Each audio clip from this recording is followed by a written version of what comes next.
coming in. Yeah, you can bring it up. Okay, let's start the show. It's September 25th, 2014. Welcome to This Is Only a Test, the official podcast of Tested.com.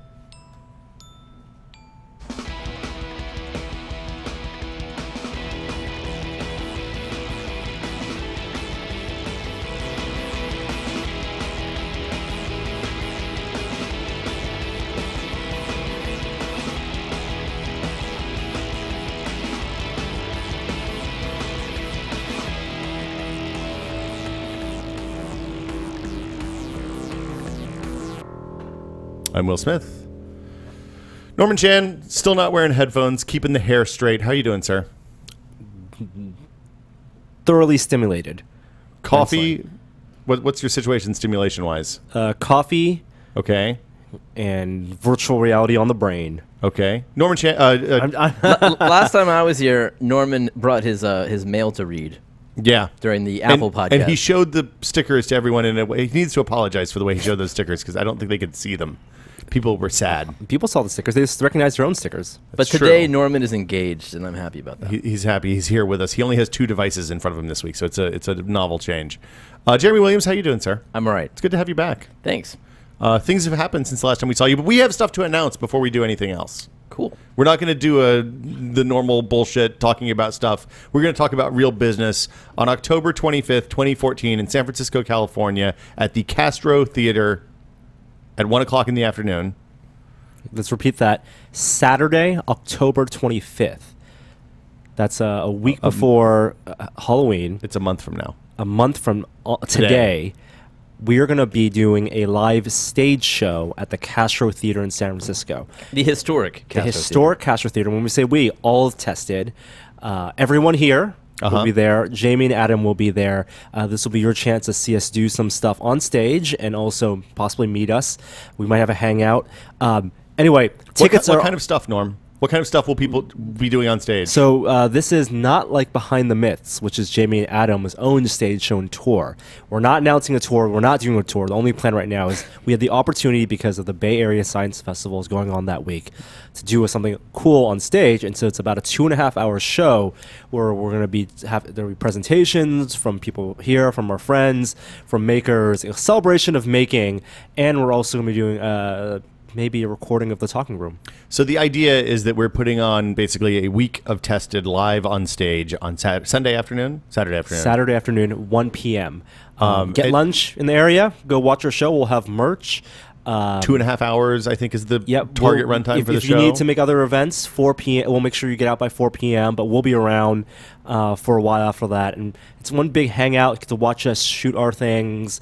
Like basically, imagine a full week or more, a week plus of the stuff we would have on Tested, but shot live and presented in a way that would be cool for a stage on a live audience. But Norm, I just looked at my calendar and realized I'm not going to be in San Francisco on October 25th. What if I'm a Tested Premium member or just a normal Tested member and would like to partake in the awesomeness of this stage show myself? Well, we're going to film everything. Oh, so, wow. Cool. We'll have more than a week's of videos afterward. I don't think we're going to...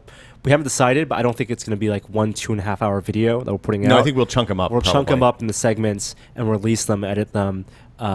So it's going to be cool. I'm sorry that it's only for San Francisco right now. That's just the physical limitations of a physical show. You're saying there's no technology that would let us do this technology to telepresence everywhere. We could talk to those movie theater people and simulcast it to a bunch of movie theaters. Fathom events. One night only. We don't have the technology to do that this year or this time. I'm pretty sure my phone can do that, Norm. Do you want to record it and live stream it to a theater? Jeremy's going to live stream it to theaters around the country. Have you guys thought about a block of hotel rooms or anything like that? No, we have not thought about that. Thanks for bringing it up, though. Okay. What would we recommend for people? If you want to travel, you're more than welcome to. I think it's going to be a great event. The Castro Theater is right outside one of the major bus stations in San Francisco. It's also easily accessible. And subway. It's 2 blocks from Muni, yeah. So anywhere... They're literally right outside the bus station is the Castro Theater. So if you come downtown or come to San Francisco, stay any hotel downtown close to the main Muni, that's our subway line, you're no more than 15 minutes away from the Castro. Yeah, and it's a really walkable city. You can take BART in from the airport to Union Square if you want to stay down there. And then there's a bunch of like hotels and hostels in the Mission, which is about a 10-minute walk to the Castro. So make a day out of it, make a trip out of it. It's the Bay Area Science Festival. So at that theater that night, there are going to be 2 other events that we're not a part of, but I think are going to be pretty cool. There's an event called BAFest, which is like scientists talking about weird theories and basically a debate on. They're like it's like. What kind of weird theories? It's like they do fake theories about scientific things. So it's like, is it like an improv thing? It's kind of like an improv thing. Okay. Yeah. And then on that night, Rebecca Watson, who's a friend of Adam's, will be doing a panel of people. Phil Plate's going to be there, the bad astronomer from Slate. Annalie Newitz from IO9 is going to be there, and they're going to be doing a quiz show for nerds that night. BAFest is the festival of bad ad hoc hypotheses. But anyway, tickets for our show, which we think you should attend if you're in the area, if you can make it, are on sale now. By the time you listen to this podcast, you can go to tested.com. We'll have a link prominently on the front page. Or you can go to testedlive.eventbrite.com. That's all one word, testedlive.eventbrite.com. And there are tickets from $20 to for the general orchestra to $40 for a VIP area. And if you're a Tested Premium member, check your email because we gave you guys a special discount code. What did the VIP area get? There's going to be a meet and greet after the show. They're also in the area where they might get wet. Oh, nice. Yeah. It's the best seats in the front. Meet and greet with all 4 of us and the presenters if you want to hang and around, you, Jeremy. yeah, if you want, we'll have the speakers, anybody who wants to come up there. So we'll have like a whole a reception after the show where we'll have the stuff, the people who did presentations will be around, we're asking people, we'll have a photographer there taking pictures, but we're asking people not to ask for personal pictures because Jamie and Adam want to talk with people and not spend the entire time in a taking photo pictures. The other thing to note is if you're a member and you want to come to San Francisco, post in the thread on the site so that we know how many people are coming. And if it looks like there's enough interest, we'll do just a general tested meetup where we take over part of a bar or something after the show, after the show, and we'll come over and have beers and chat with people after the whole thing wraps up. So that's that. It's Tested the Show. Again, we're doing it live on stage October 25th, 2014, 1 p.m. at the Castro Theater. I think that's a Saturday. And we're going to do a week of Tested live on stage. Jeremy, you're going to be there? Yes, you've invited me to be there. Now all I need is something to talk about. I feel like you probably have that under control. I'll work it out. Yeah, you're slow playing this thing, but I feel good about where you're going with it. A lot of stuff's happened this week. Should we just jump right into it? Well, It's a big week. the big question I know a lot of people, especially podcast listeners, are going to ask yeah, and have asked related to this announcement is there an Octobercast? Oh, is there an Octobercast? Oktobercast is not going to happen in October this year. For a couple of reasons. We wanted to move Oktobercast anyway because it had been crashing into Extra Life the last few years, and I feel like we raised less. At the beginning, Oktobercast is a charity event, and the goal is to raise money for kids, sometimes electrons, sometimes doctors, all sorts of people, good causes around the world, and we're totally down with spending the time and energy on Oktobercast, but we raised less money each year than the year before, which was a little disconcerting. And looking at Extra Life, which is an awesome event, and raised more money each year than the year before, we're like, maybe we shouldn't do this the same weekend as Extra Life. So we're gonna go back to the back table. Maybe my dream of having Oktobercast in April. Maybe that'll happen. We don't know.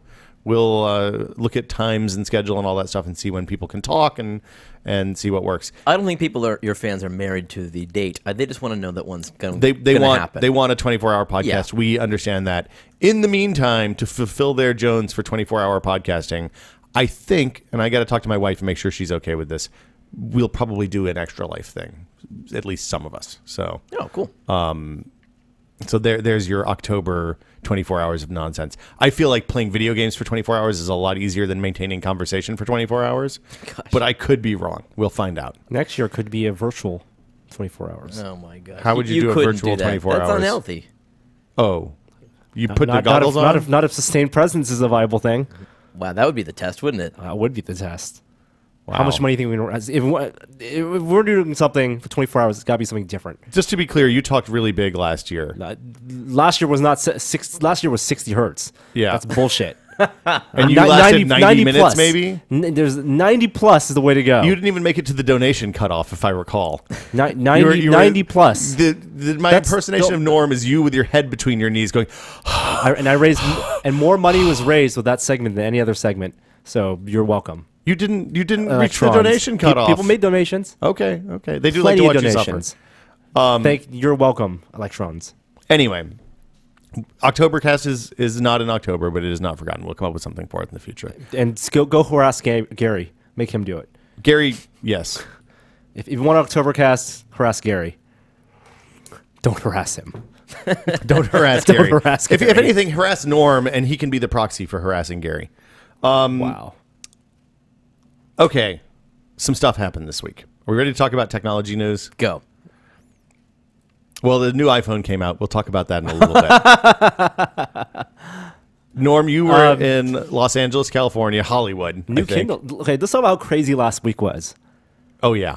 The iPhone came out. Did the Kindle come out after the podcast last week? Yes. Oh, holy shit. We recorded the podcast last Wednesday morning when the rumors of a leaked Kindle. Oh, that's right. And then in the time I flew to LA, It was during my flight, the Kindles came out. It was posted on Amazon like as I was uploading the podcast to the internet. I was like, oh well, here's my notes about the rumored Kindle. iPhone, Kindle. Yeah. Nvidia graphics cards, Yeah, okay. Oculus, Stuff. the Moto 360 came out. That was the week before. The camera stuff from that event. Photokina? Photokina. I don't think anybody really cares about that except for camera people.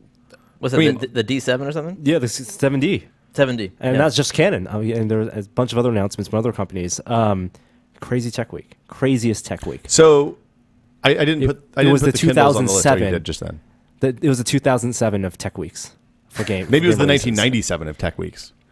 Remember that year when Half-Life and Sin came out 7 days from each other and Heretic 2 was right there? It's a good couple of days for Quake Engine games.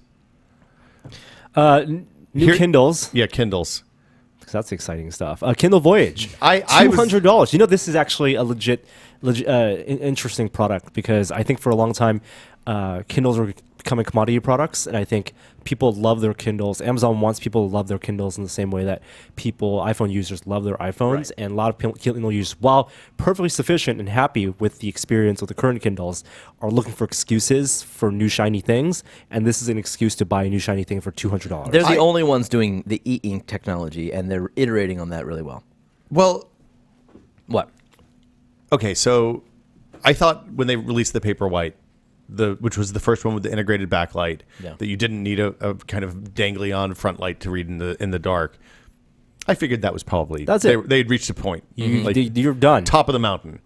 The next year they released an incremental upgrade that was basically a better contrast ratio on the screen, but everything else more or less the same. This Kindle Voyage, which is $200 or $220 without offers, and I think you can get a 3G version for another $70 on top of that. Doesn't it come with 3G? No, it comes with Wi-Fi. They all come. The cheap one is always Wi-Fi. Wow, it's $270 with the 3G. hold on. But there's with no service. special There's no offers- service contract, right? It's It's like free forever. Sure, yeah. sure.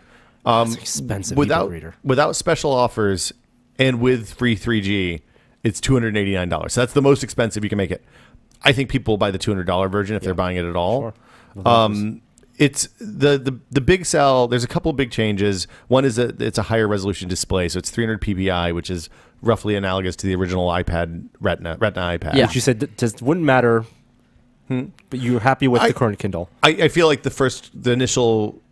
I mean, I don't know. I haven't seen it yet, so it's difficult to say, right? You're looking at pictures, you don't get a sense of what increased PPI, increased pixel density does for you on a screen like this. Or meaningful in reading Right. reading along. Do you recall what the old one was? It's 160 something, I think. Oh, this it's is pretty almost low. double then. Yeah. Okay. I'm pulling that out of my head. I don't remember. But Okay. my recollection is it's like 150, 180, somewhere in there.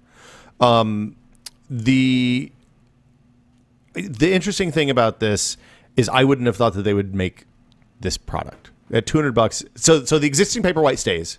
It's $120, I think, still for the cheap version with offers and no 3G.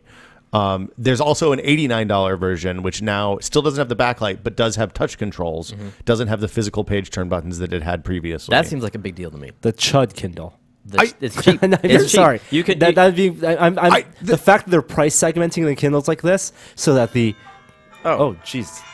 I could have put that on silent. That was Jeremy Williams, ladies and The gentlemen. fact that they're. I mean, I Harass think him from a on- business standpoint, it's brilliant that they're going to make a ton of money selling high-end Kindles to high-end Kindle readers, and no longer becomes a egalitarian product. I don't think that's true. I don't know, man. Yeah, you're like you don't. Well, first off, you don't read books, right? I As have a general physical rule, books. right? As You a buy general physical rule. books. Yeah, I have physical books. Okay. I feel like that $80 Kindle is a product that is a really good gift because it's Yes. under $100. That's It's what I was great. You thinking. give it to a lot of people. B, it's cheap enough that you treat it more like a normal book than you would, say, a $200 Kindle or an iPad or something like that. Like I take a Kindle to. I even take the Paperwhite to So the you're going beach. to get both. Huh? Are you in the market for someone who has like a? No. I'm just saying at $80, it's a thing. It's a thing that it costs what 4 hardback books cost, right? So should my question is, should people, if you're looking to buy a Kindle, is it more valuable to pay more to have something you're going to be more coddle more, or is the ideal Kindle experience something that is low cost and not disposable, something you can be more carefree with? It depends on how you live, right? If you do all of your reading sitting in a leather chair in your library at your house, Then they were exactly talking about this type of, like, from a business perspective, segmenting so they can milk the most out of their different type of users. I think they're just giving. I mean, I think the way I'm looking at it is that I think that they have a higher resolution e-ink screen that's probably pretty expensive right now, and they're still making. I think this is a way for them to make need to a ton ramp of up money. volume so that they can get the price on that down for next year.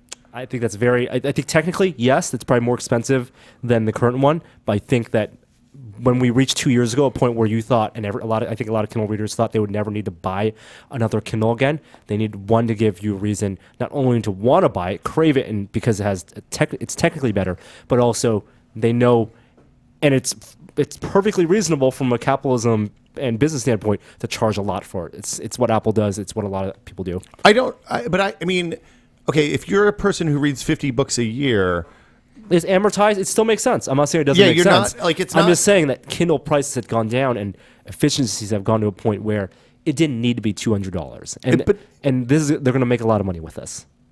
I don't think they're going to sell that many of them, actually. I think that they'll sell a lot at the $79 price point and a moderate number at the $120 price point, and I bet they sell very few of these. And frankly, from a business standpoint, Amazon needs to make some money. They have a ton of revenue, not a whole lot of profits. Yeah. I think I'm interested to see what this looks like. I pre-ordered one the moment it was announced. Obviously, I would have done that for the site anyway, but I probably would have bought one anyway just to see what it looks like. I mean, from a market saturation standpoint, at some point they get like they make more money in their books. They sell in terms of the Kindle's business. Yeah. Traditionally, Razor blades. they sell books and the hardware is cheap. This goes against that. Well, that's not the way the Kindle started. The Kindle started as a I'm saying, $300 item. where they moved Yeah. they moved to. But at a certain point, when you reach market saturation with this cheap Kindle, you need to give people a reason to not only buy books but to buy new hardware, and then that becomes a business model to make money on hardware. Was the $89 one the one for kids? $79 one. Was that the one for kids? Oh no, that's $100. There's another one that's for kids that has a big case, and they will replace it if it breaks. But that's a color tablet. That's an LCD screen, not e-ink. still pretty cool. Yeah. Right. So Yeah. they also updated the Fires. Well, hold on. The last thing about the Voyage is it has actually buttons on the side again instead of just the touch panel. So they say it has a redesigned page turn experience, which is interesting because the only complaint I have about the Paperwhite is that I wish it had physical buttons on the side that you could click to turn the pages instead of touching the screen. Yeah. but it's not a physical it's not a It's a mechanical soft button. touch button, I think is what they call it, or something like that. Page press sensors with haptics. So I guess when you touch it, it's going to bounce. I don't know. We'll see. But I think the idea is that you can push.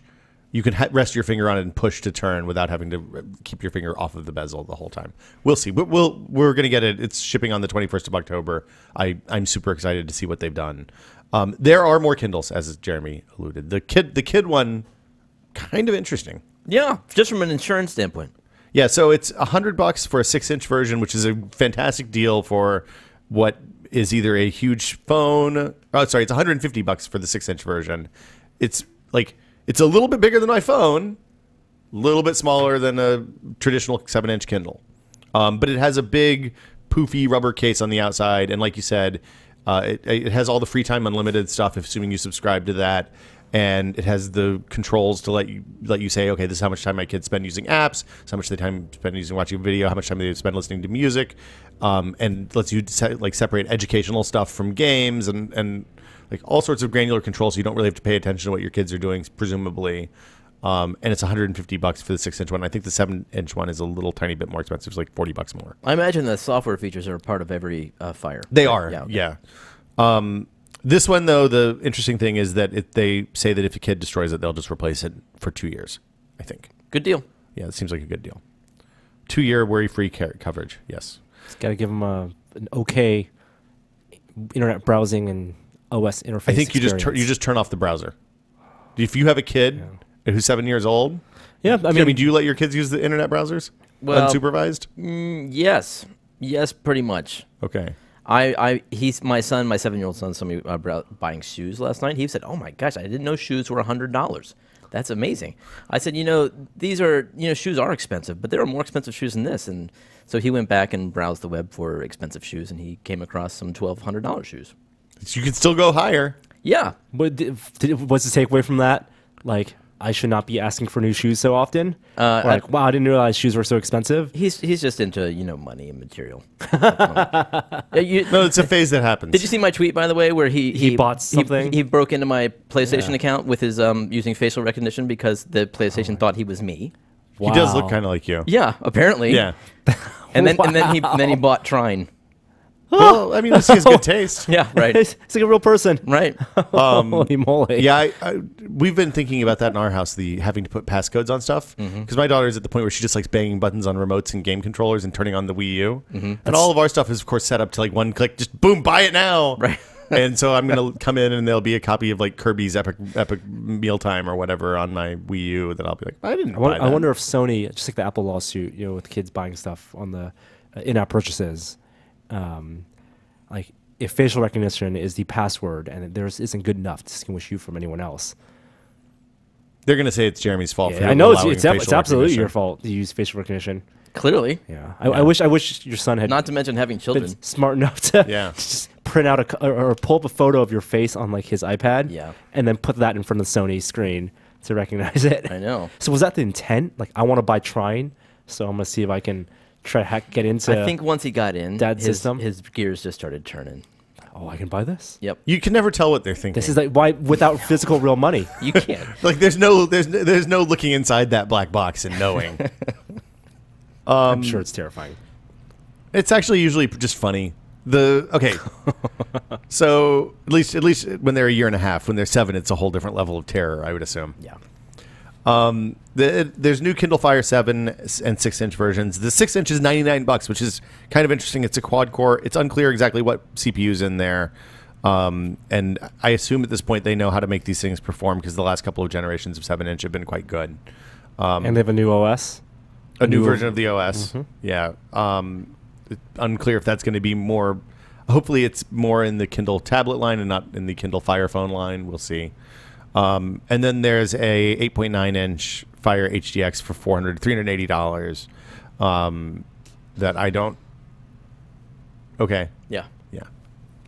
I think that I'm excited about the that $200 Kindle e-ink one, and maybe the kids one. I thought about buying the kids one, seeing if my daughter could destroy it. Do you want to donate your children for experimental testing and see if they can destroy a Kindle, Jeremy? Oh my gosh, they would love to do that. Okay, yes. we will. If you will record some video of them destroying stuff, smashing it and using it for evil, then, we can provide you with a Kindle. Can you tell them like explicitly this is something you should abuse? Please, you like throwing stuff around. Yeah, because obviously they're very careful with electronics, as careful as they can be, given that the fact they live with me. But if they knew they could abuse this one, they would. This would be like a holiday. Okay. Really? Yeah. Well, were they all gonna be snooty about it? Like, oh, what is this Amazon OS, Silk OS, what browser? Are they brand aware? Where's the iPad, Dad? He doesn't know Amazon makes tablets. No. Okay. Just tell him it's a black iPad and let her rip. They know Microsoft makes Minecraft, but they don't know Amazon makes tablets. That's funny. Okay, so Kindle stuff. Norm buried the lead. Oculus Connect was this weekend. Oh my God! You went down there. It was an elite gathering of Oculus developers and a handful of press folks. Explain, give us the setup. What I is think this a they had normal? announced Oculus Connect, but the conference before the Facebook acquisition. Oh, Or I was really? right. Was that right? I think it was after. I don't think it It was matters. after. But regardless, it was a very well-run operation. Yeah. 2-day conference, Friday and Saturday, right in the heart of Hollywood, and a lot of the staffers there, running the actual logistics, were Facebook event staff, I think. But anyway, it was 250 or so developers, maybe more than that, from all over the world. People I talked to traveled from France, Germany, developers everywhere. And some game developers who are from more established, not just indie developers, but more established game developers as well. And got together to listen to keynotes and attend sessions. A lot of the sessions were about specifically designing games for Gear VR, which is coming out later this year. This is the first actual Oculus branded product from Samsung. But some of the more Is Gear VR coming out as the developer edition or their they did have Innovators Edition? Yeah, Innovators Edition. is the first release of that. Okay, so it's not. But there's no consumer version this year, or is there? Maybe. No, I think There will be. Yeah. Okay. I think it is a late 2014 product to coincide with the launch of the Note 4. No. Okay. The other panels were about a lot of higher level. They had some making of the Rift, the original Rift panels, which is now open source. So that was the first cool announcement it's on hardware? Friday. The original DK1 software and hardware schematics and everything, Including are on optics? GitHub, including optics for Wow. DK1 is on GitHub. So they said any Chinese knockoff manufacturer, go ahead, make as many DK1s as you want. The stuff they have now is so much better. They feel confident that they're very they're confident. Yeah. Yeah, okay. well, I think that's a pretty bold move. Yeah, I think it's good. I mean, this is a lot of the. I think it addresses the Kickstarter backer. You backed DK1. Yeah. And now this opens the community. In a way, it kind of addressed that whole fallout from Facebook. So A little bit, yeah, a little bit. I think it was a good balanced move. Yeah. A lot of the other high end panels, the theoretical panels, were about filmmaking in VR, storytelling in VR, just lessons on UI design, that kind of stuff. I didn't get attend to any of those panels at all. and Actually. they haven't been put online yet either. They have. I don't know if those. I think they were filmed, but I'm not sure when Yeah. those are put online. And what was put online and what was streamed live were the 4 big keynotes. There was the opening keynote by their CEO, Brendan Reeb, followed by Michael Abrash doing a big talk, John Carmack doing a big talk, and then a panel about the future of VR in general with all the principles of Oculus. But surprise to everyone. So originally it was a developer panel or developer conference, announced as developer conference, just for developers meet each other in person Would and they talk about. show any new hardware? No one knew. No one knew. And Can you jump back to the Carmack and the Abrash talks a little bit? well, and I will talk about Okay. those specifically. We'll go one at a time. But at the keynote, the first keynote, the Brendan Reeb keynote, after talking about the story of Oculus, which he shared, and how they got here so far, and it's a very developer friendly, Steve Ballmer-esque, developers. We are 100,000 plus strong kind of keynote. Announced that a new prototype. And this was not akin to the DK2 announcement, which was at GDC 6 months ago, just to be clear. 6 months ago, which is that's fine because this is not a developer kit. It's a quarter of the lifespan of the Oculus at this point. But Of I don't. shipping Oculus. They are iterating quickly. Yeah. They've made 4. They've made a dozen prototypes since then. No, I know. I mean, they've made 4, but they've shown 4 public prototypes in 2 years, which is Sure, really, yeah, really sure. fast. If the point is that the pace of Yes. of growth and improvement is fast, and yes, and I'm sure. Remember, DK2. While this is a 6-month-old technical product, everything we saw in DK2 we saw at CES with Right, Crystal Crystal Cove. Cove. So this is technically a 9-month-old what they were ready to reveal. Fair enough. So right, so it's like, Subtle distinctions. yeah, I mean the fact that they're iterating is no surprise, and I think they've been very frank about that. It's what they were E3. They showed all the prototypes they had so far leading up to the Rift, the DK1. I think it's great. And I think, yeah, I'm super jazzed by it because I and feel like they're really motivated Yes. and focused. And the fact that we've seen Crescent Bay, which is what the new prototype is called now, means that they're probably, several prototypes past that in-house with the tinkering stage Right. on both the mobile and desktop side. So this is just what they're ready to show and what they were able to make, a dozen of to have demos. By hand, right? Yeah. Yeah. It's interesting. It's interesting that they're doing this all in public, because like typically, if they were selling this already to consumers and people could buy it, the common wisdom is that you can't show this kind of incremental advancement people during hold it development, off. because people will hold off on buying. But since there's nothing out there to buy, it's not a Yeah. problem. Do you like one of the things I noticed on your video, the comments, is like the tide has kind of turned, at least on YouTube, which is not necessarily the best place to judge the general feeling of humanity, but from, oh my God, I can't wait for this, to Jesus Christ, are they ever going to actually sell us something? I don't think that's do you indicative think- of the general public, especially the enthusiasts. I don't think, one, the mainstream public at all even is aware of like the Well, that's prototype true. stage.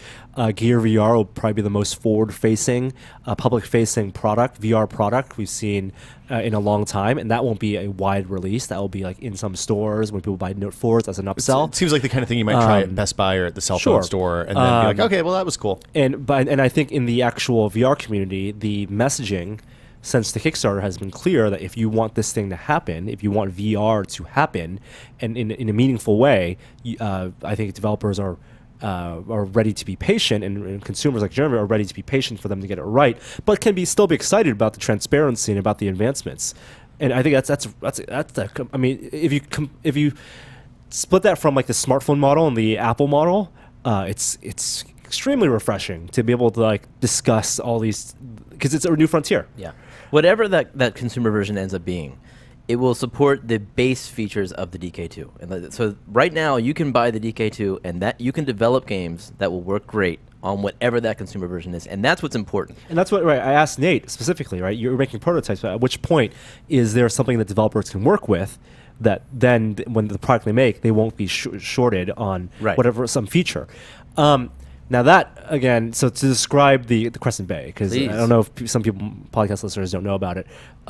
In this prototype specifically, it's a huge milestone for them. And from talking to the guys, they weren't even sure that they were going to have this ready for this conference until a short time out.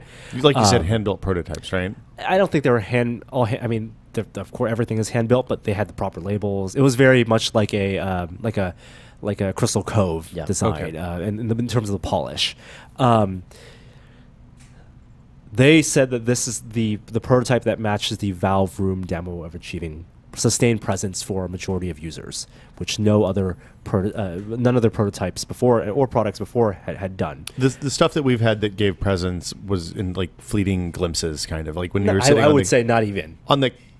Well, the couch demo, when you look down and move your legs and expect the legs to move, that to me was a real moment. Very like a the Morpheus stuff where you're standing in the dive bell and you bend your legs and you expect to see your legs bend. Like but it fails immediately and it breaks as a result. Yeah, maybe not sustained at all. Maybe fleeting moments might be the proper way to describe that. But the target for this was sustained presence. And what I thought was really interesting was in that keynote, the idea of presence is nebulous because it's like it's now become this technical term that Michael Abrash at Valve first like defined, and when VR researchers have, and everyone has, I'm sure all of you, like there are a ton of VR labs all around the world, at Stanford, at Caltech, and everyone has their own definitions of what's sufficient for presence. But at this conference, this is the first time that we heard from Oculus their baseline requirements as a consumer product, because they're a business, for what presence is. And so when we're talking about all the hardware, it needs to, for example, have positional tracking with sub-millimeter accuracy. That means that when you do the tap test, right, when you tap the headset, you're going to notice that every micro movement of your head is going to be reflected in game. You're going to need the latency of less than 20 milliseconds of latency from motions of photons from your head moving to what your eye sees, and you're going to need persistence, low persistence in terms of the visuals at a higher than 90 hertz refresh rates. Like these are very specific technical definitions, like field of view for the optics, at least 90 degrees field of view with calibrated optics, so there's no inappropriate distortion. Like very specific, almost specs that then as you can infer. So 20 milliseconds means 83 hertz or more, right? 20. Those are two different things. The milliseconds of head tracking and the refresh rate for response time are two separate things. 20 milliseconds is the time it takes from your head to move to what your eye sees in terms of the tracking. Does that mean the frame rate has to be going at least that fast? Yes, that is the frame rate. But the persistence, the low persistence, is the flickering of the screen, so that when your eyes and your head moves, you don't see the blurring, the smearing of the pixels, and that's more reflective of the. Well, that's the panel turning on and off, right? And so that's low persistence versus head tracking latency. So they said they achieved all these things, which I don't think any of us thought that they would at least this soon. Because that Valve high bar has been established as something that we won't get to for a while. Right, and it was one of the things that Brendan Arib had talked about in past interviews, like, going to the Valve room. I think Can you guys explain the Valve room for people who don't know what it is? So I think the Wired story that Peter Rubin wrote about in his big cover story about Oculus talked about this prominently. How Brendan Arib, he was notorious for not getting feeling presence in VR. He would feel nauseous. Right. And it wasn't until he went to Valve Software's offices, these are the makers of Half-Life, and where Michael Abresh had been working on their own VR setup, where their prototype used QR markers all around a room. It was a room where your headset was tethered with circuit boards in the front, were tethered to a PC, and cameras in front of the headset tracked visual markers all around the room.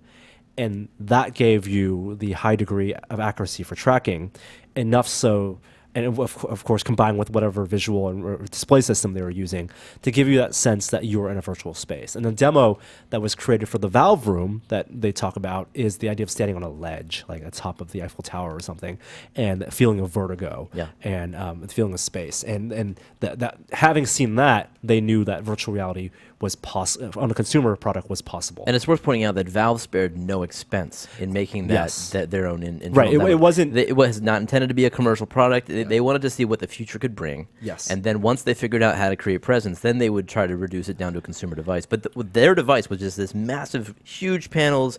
It was wires all over the place, and it wasn't something that you imagined could be condensed this year. Right. And so the challenge for Oculus was one half after seeing that, they had faith in the platform, the concept of hacking your brain to think that it's someplace that it's not. Right. In both the psychology, and that was an interesting quote I thought from you, Reeb, which was that we've gone in VR. We've gone from trying to convince ourselves that we are in this space to trying to convince ourselves that we're not.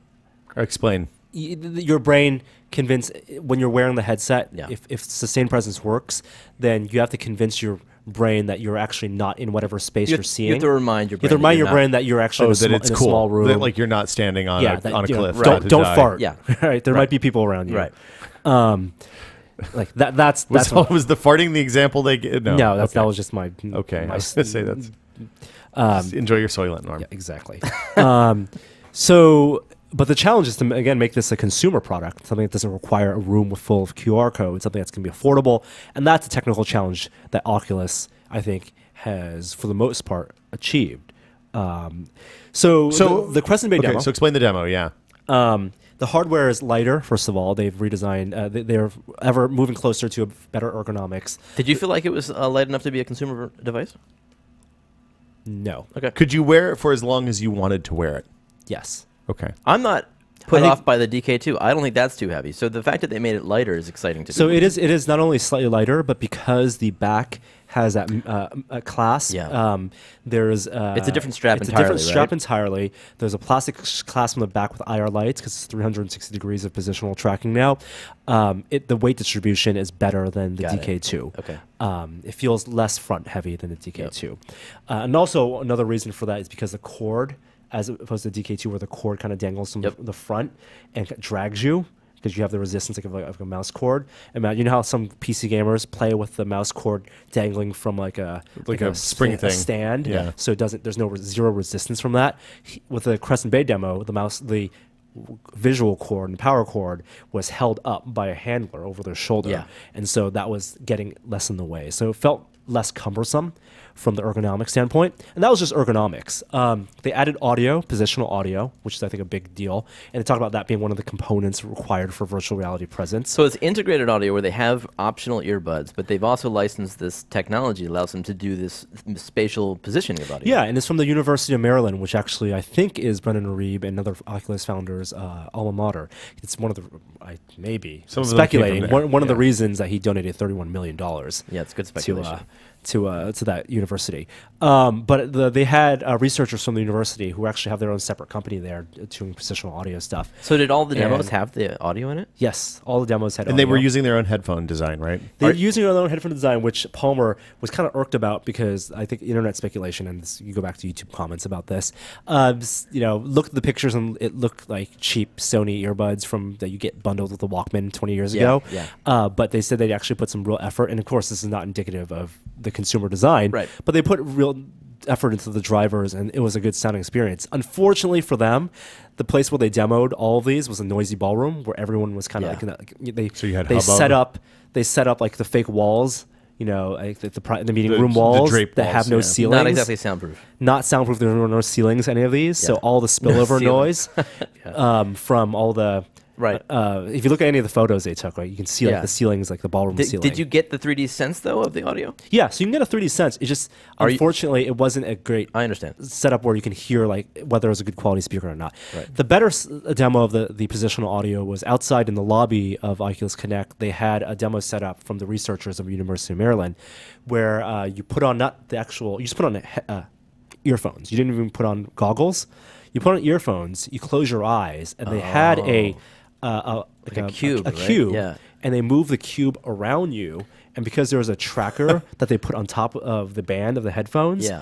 you would be able to hear exactly In 3D space? in 3D space. That's nuts. How far away from you it was, what direction. Like I there's a bit of coverage I included in the interview, and as the guy was moving the sound away from me, I was closing my eyes and like pointing and like exactly pinpointing where that cube That's was. That's cool. This is a demo from like the Monster Sound Arial stuff in 1997. Sure, right.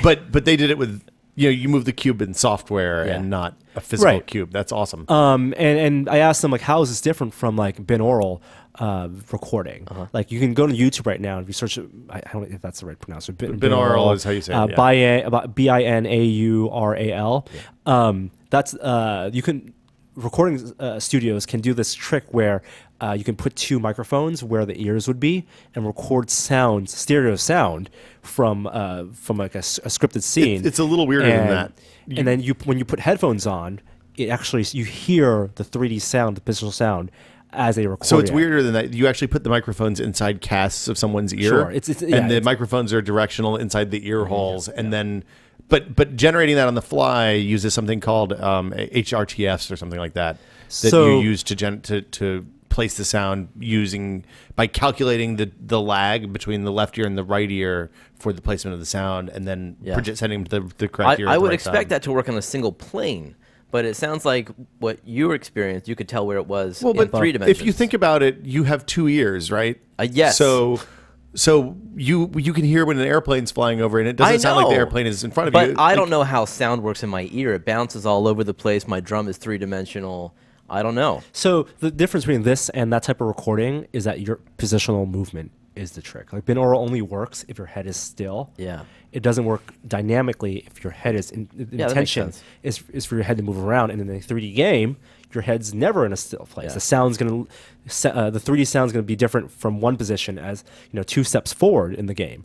And so their software and what they've licensed is these algorithms to change the sound, mono sound, so that in a game engine like Unity, you don't need to record binaural sound. Yeah. All you gotta do is like create your high definition recording and place it in a virtual space, and it will calculate. You attach and it mix to an object that moves. And through the That's what environment, game right? developers do already. Yeah. But it's just not placed on playback. Yes. You know, And so in the same way. It Yeah. used to be like 3D sound was a thing that came and went, right? When DirectX 7 or DirectX 8 came out and they pulled the APIs for 3D sound generation, all of that stuff evaporated. And, Oh, really? Like Direct Sound 3D was a thing that was in DirectX 5, I think. Huh. And And it I think that supported positional Arial sound- and Creative Cards. Yeah, and and yes, and I think software is better now. Computers are faster.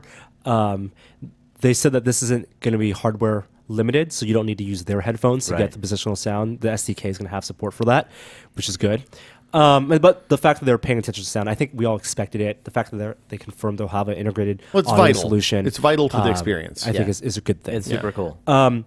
But of course, I think what a lot of people, visuals, the visual aspect of virtual reality is the most important thing, the thing that makes or breaks it most. It looked like a higher resolution screen. Could you see? You see well, screen what was door? confirmed? It is 90 hertz. It is confirmed. It is 90 hertz. Yeah. Running, and it's a stable 90 hertz running VSync, which means you need graphics. That means like when game designers are designing games, like no one designed games for 90 FPS minimum. Most Like, people do most 60 people or do 30. 60 or 30. 60 if you're doing multiplayer. Yes. And no one does that as like a flat minimum. Right. That's crazy. Yes. And when you're rendering stereo, Yes. that's like a lot of GPU. So it's basically it's running 2 viewports at 60 hertz at half of whatever resolution they have. So I don't think any of the game demos were actually being rendered at the native resolution of the panel. They said it was running on Maxwell, right? And yeah, so we'll talk about the Nvidia GPUs. Yeah. That's another big announcement. So, but I think it was could a you see higher screen door? So yeah, so I looked specifically during the demos for one. Did it look like a terrible OLED Pental configuration? And I say terrible as in like I think OLED, at least in the black persistent areas are stuff great. is great. The persistent stuff Yeah. is great. I think that an LCD, like looking at an iPhone screen's LCD, like if you put the 6 Plus next to a Note 3, right? The 6 Plus is going to look Yeah. that In terms of distribution. first one they showed. And the Control VR. Morpheus Control stuff. VR, yeah, and the Morpheus stuff. But this is the first one that not only was it standing, but you actually walked around. It wasn't just like bending your knees. And they put you on top of like a 3 foot by 3 foot foam pad, and they had a big camera. So the camera, Oh, that's tracks smart. you, So if you go off the pad, you can sense that. you know, because it was like raised above the ground, and the camera was mounted on the wall above you. Looked like like a deeper It's like a camera, security camera or something security like that? camera. It looked like a really tiny security camera as opposed to like a Logitech webcam. That's the other thing is it has the new camera has a wider FOV. Wider FOV is to see the entire room, basically. It's still And- just an IR camera, though. It's not like doing depth sensing on the camera Yeah, side. because it aside still has from- the IR LEDs all over. Yes.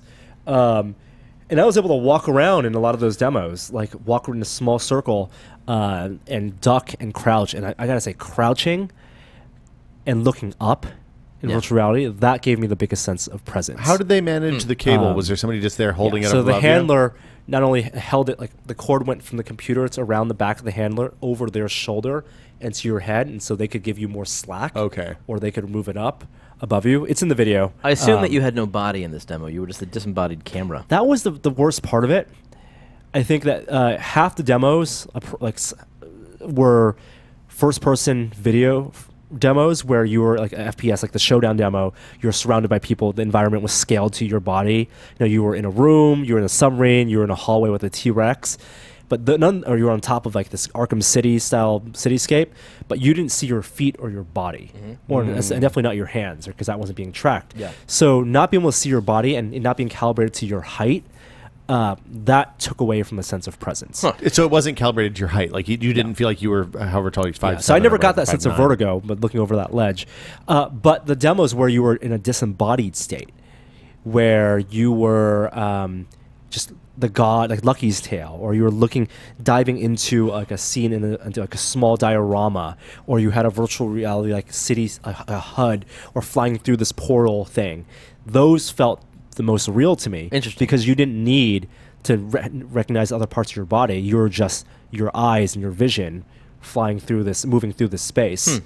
And that I think that when you think about presence, it's less so about recreating your body, putting your body in a different space, and more so about the fact that there is a sense of space inside the headset, a virtual space, where it doesn't look like you're looking at a flat screen, where it looks like you're looking at real, rendered objects that have a relationship to each other.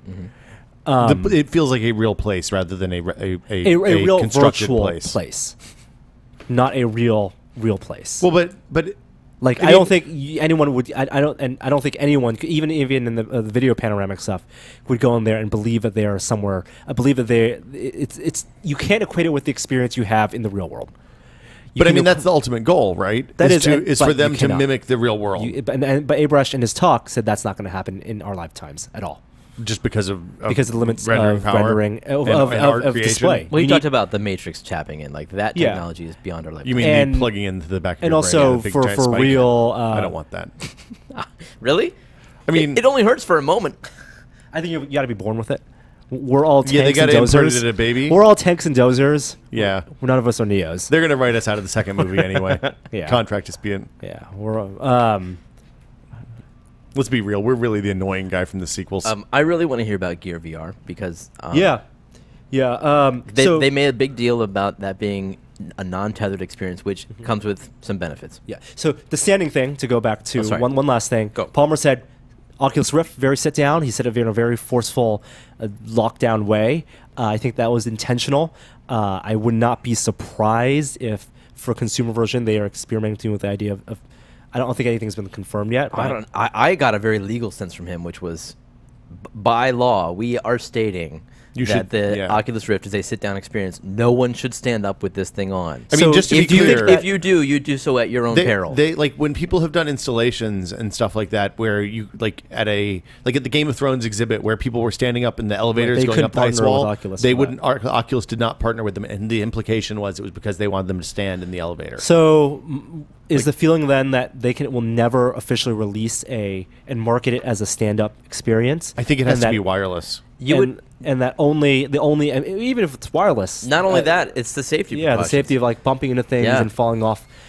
So Look, that there's got to be a Wiimote strap equivalent for wearing goggles That they in can your send living out. room, right? Yeah. Like, guys, you got to put the strap on. If you don't put the strap on, it's on you when you smash your TV. So maybe it's like one of those underground things where they create the best experience and they know technically it can work as a stand-up thing, but you buy your own software, your own risk, Or- and everyone knows you can do it. Or Yeah. maybe it's in a more controlled environment. So they make it for maybe we see a return of arcades and Dave and Buster's has an Oculus station and you go into just your gotta sign the waiver. ball And you sign the waiver. put the helmet on, and yeah. But that goes back to the DK2 being everything you need for a developer to develop what their consumer release can do, which is the designed sit-down experience. So are they saying that that's still the case?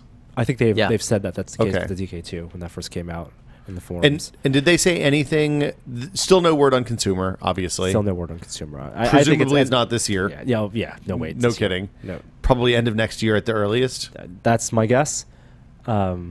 Could you imagine? I mean, there's going to be more prototypes before then. Yeah, I mean, it's two or it three only more. gets better. Where Right. they go? It's It gonna only be- it's gonna be only great. gets better. Yeah. So the Crescent Bay prototypes they made will be for in-house testing and for in-house experimentation. Are they stuff. going to? But there's not going to be another development kit, at least for the foreseeable future. They DK2 said is still no plans to make any new development kit. Okay. And I think they'd be smart to do that. Did they? 'cause One of the things that they talked about when DK2 was just shipping was that they found some hardware problems in DK2 that they realized when it was too late to change, and that they were going to fix those going forward. Did they talk about what that stuff was at No. all, or no? Okay.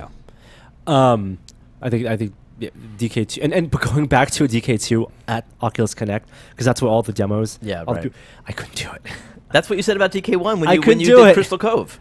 I couldn't go back to I went home. I don't want to put this. Wow. I couldn't do That's DK2 funny. after doing Crescent Bay. So that's what the leap is. Even after 10 minutes in that demo, like, oh god, the resolution at 1080p is so bad. Or these lenses are not sufficient. Like I just Wow. want Crescent Bay. Yeah. In terms of the standing up thing, I don't think VR needs a treadmill. I don't think VR needs to be able to walk around. What's it need? I think that the just the ability to bend your knees down and have a more free a body Hands. movement. Yeah. Hands are going to be important. I think weight shifting is important, but you don't need to move 20 feet to shift your weight to get that feeling of your body But I mean, being able to if move. they're tracking your head, and presumably you could put a couple of lights on your shoulders or something, and kind of get that. But like that skeleton the stuff. physical difference between sitting down and standing up, just like shuffling, crouching, ducking, that physically and mentally enabled more of a sense of presence than anything I think you could do with sitting. So, did you get to play any like games that are currently in development while you were there? I know they had demo stations set up. Using I presume DK2. Yes, all of them were sit-down Okay. experiences. Any highlights you want to share? Well, People should look for? let's talk about Gear VR. Okay. And Please. then the keynotes. Because Gear VR We're features getting- the only Oculus software that they've officially released, like for Yeah. consumers. And Yeah. so I want to hear Yeah. what this is like. Yeah, so Gear VR uses a Note 4 screen, 60 hertz. I thought that the 60 hertz was good. Same as DK1, right? Same as DK1. I thought that it was. I think it'll be bad for you, Jeremy, because you're more susceptible to the persistent stuff. Well, so and are and you. the judder. But I thought that it was not as. It was a better experience than DK1. Okay. Did you get nauseous? Did not get nauseous at Okay. all. Now And the- that was 20 minutes in there. Okay. The demos that they show. Yeah. So the interface is a big thing because this is an interface that will trickle up to desktop. Oculus right? Home? Oculus Home, which is the way that they browse. I think that is going to be insufficient. I think that the head look to point at menu items. How's it work? It uses a combination of a touchscreen on the side of Gear VR where you swipe left and right. Oh, weird. To go do like tiles almost like Windows Live tile, like Yeah. Windows Live Alt Tab. And then you tap to activate, but you use head look to select the demo you want. Okay. Through a very like Metro style UI, Yeah. skewed and rendered. A lot of people have tried the thing where you just stare at something for 3 seconds and that activates it. I don't like any of that stuff. Yeah. I think that it needs to be like finger pointing or needs to be a gamepad Okay. pointing that. I Like think that, it's the Connect thing where you push in and all that. That none of that works well. Right. yeah, and I think head looking to activate something is that's gonna be straining on your neck. Eye tracking would be like the most ideal thing, but So does Home have to improve from an interface standpoint? Is that what you're talking about? yeah, I think the UX needs to be, but that's not going to change. I mean, what they have right now is what's going to come out with Home. But it's not going to be like the biggest hurdle, but I just think that they, like Nate said, they have not cracked the code for Interface. The interface. Demo-wise, Oculus Cinema, awesome. What The is best it? thing. Is it a movie player? A movie player. So much better than any In DK2? in No. Gear VR. Gear Oh, VR. in Gear VR. So much better than any of the like Sony HMZ, any of those HMDs where like you watch a movie and in stereo 1080p. It's the sheer fact that you can tilt your head and move your head freely and have the screen almost on a gyro, staying stable. Right? Where you can look around. Are you in a theater? You're in a theater. So they had Yeah. 3 theaters. Have you played with any of the downloadable ones by any chance? I think it's the same make. I think they hired that guy. Okay. But there were 3 theaters. One was like a big Cineplex. One was like a nice home theater, and one was watching a movie on the moon. I thought the moon one was like the worst one because I kept trying to look behind me. Right. Didn't see the moon. And well, you're on the moon, and behind you is Earth. Right. But like, and look around the moon. Like that was just distracting. The home one was okay, but the big theater one, awesome.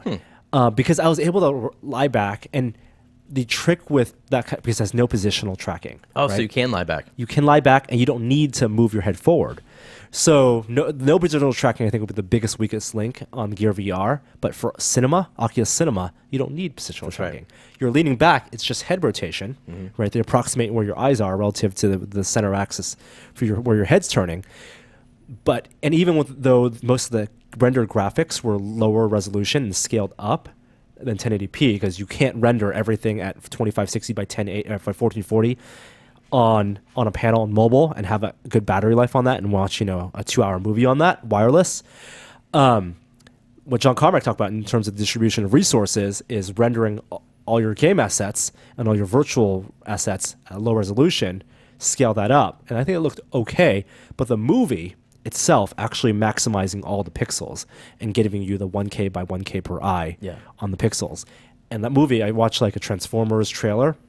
Like, the resolution looked great on that movie. Like, totally watchable.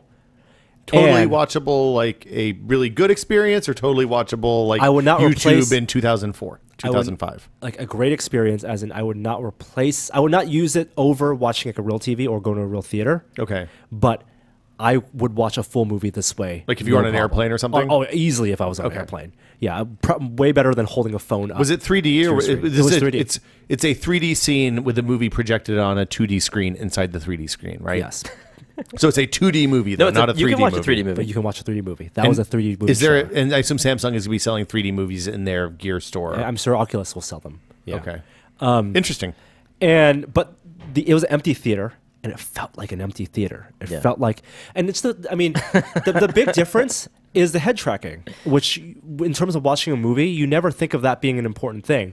Like we've had, I'd say, 5 years of people selling, like Sony selling $1,000 headsets, where it's like you can lie at home on the couch and watch a movie. Yeah. But the reason that doesn't work and the reason that experience is bad isn't just because of the resolution and the panel quality. It's because when you move your head, you don't want the movie to move. Well, the Oculus movie theater thing is not a new concept. Like that's existed in the development. Like there are four different things right now. But because this is at the 1440p resolution, right, and obviously. because of the polished demo experience, that was the big game changer in Gear VR, and I think that will be a killer app. One thing about what you just mentioned, where you don't want to tilt your head, is that it's a perfect analog because that happens in 3D movies too. If you go to a movie theater and tilt your head, yes, Uh, it gets all messed up. You can't because of the polarization of the screen. Right, exactly. So people are almost already used to that in a 3D movie theater. Right, but here you can because it's just rendering it. Is there multiplayer? There are multiplayer without movie the head viewing tracking, things that will sync up the same movie so that we could all go jack into So VR. I could and do totally that at imagine. home. Yeah. Because I was looking to my left seat and my right seat,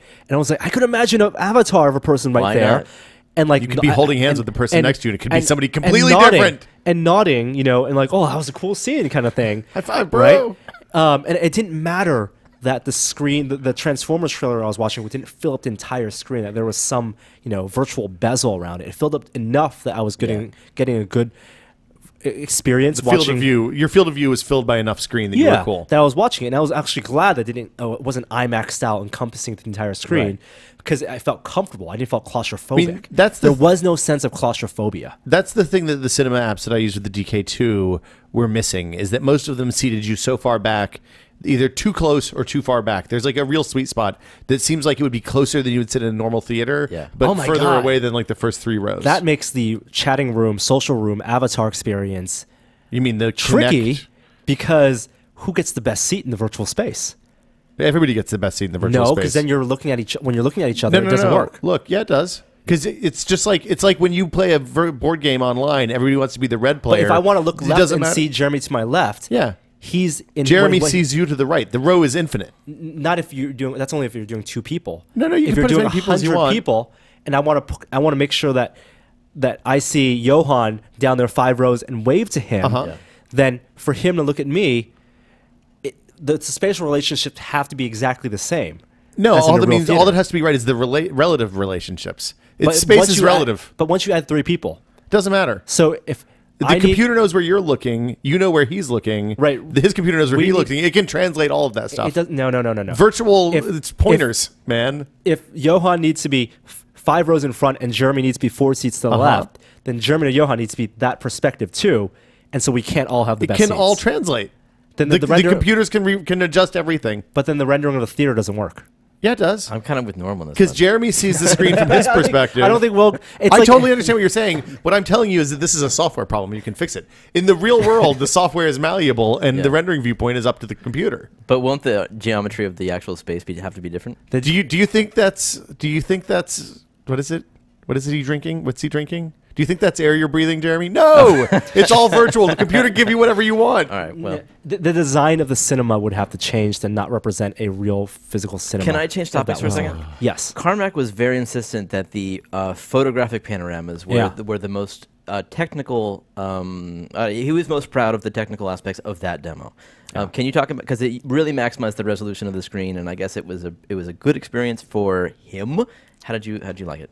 You don't get a sense of presence. This in is what that. Carmack's been working on for a while. Gear it seems VR, like. Gear yeah. VR. It seems like. I think it used up all the pixels. I still think those photos were not good enough quality. Well, they're not 3D, right? They're not 3D photos. were they like gigapixel images, or were they? They weren't gigapixel. They were images. licensed, like they bought them. They seem to be pretty proud of them. They're high resolution, but I didn't feel like it was that much better than Like looking at an actual gigapixel. Being able to turn your head is nice, and that effect worked well. Carmack said The it would stitching worked well. legitimize the taking of panoramic photos.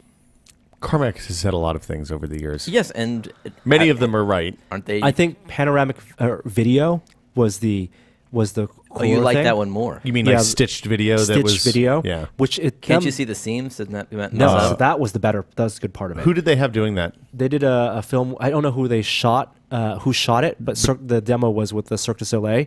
The people that you talked to were Down in there. Palo Alto, but, okay. And that could have been who shot that demo. The thing I asked with Homer was, will you get positional tracking? And obviously, with Gear VR, Yeah, you can't do that. His response was really interesting. He says that some people are. He said, yeah, some people are absolutely doing positional video Positional tracking. Inside video? in 3D Video. panoramic video. Yeah, But which he I means think just is orientation, not no, head movement. He meant head movement. He So said they're that warping the video to- people will be No, not they're not only warping. You're filming at different spots and then stitching it away, and I guess warping so that you get some head movement. But Maybe- he was also saying that Seems- in the very near future, people will not only be digesting the video images, but also the depth of the. Well, of the I was going to scene. say, it seems like if you 3D scan the room Right. rather than just shoot video, Yeah.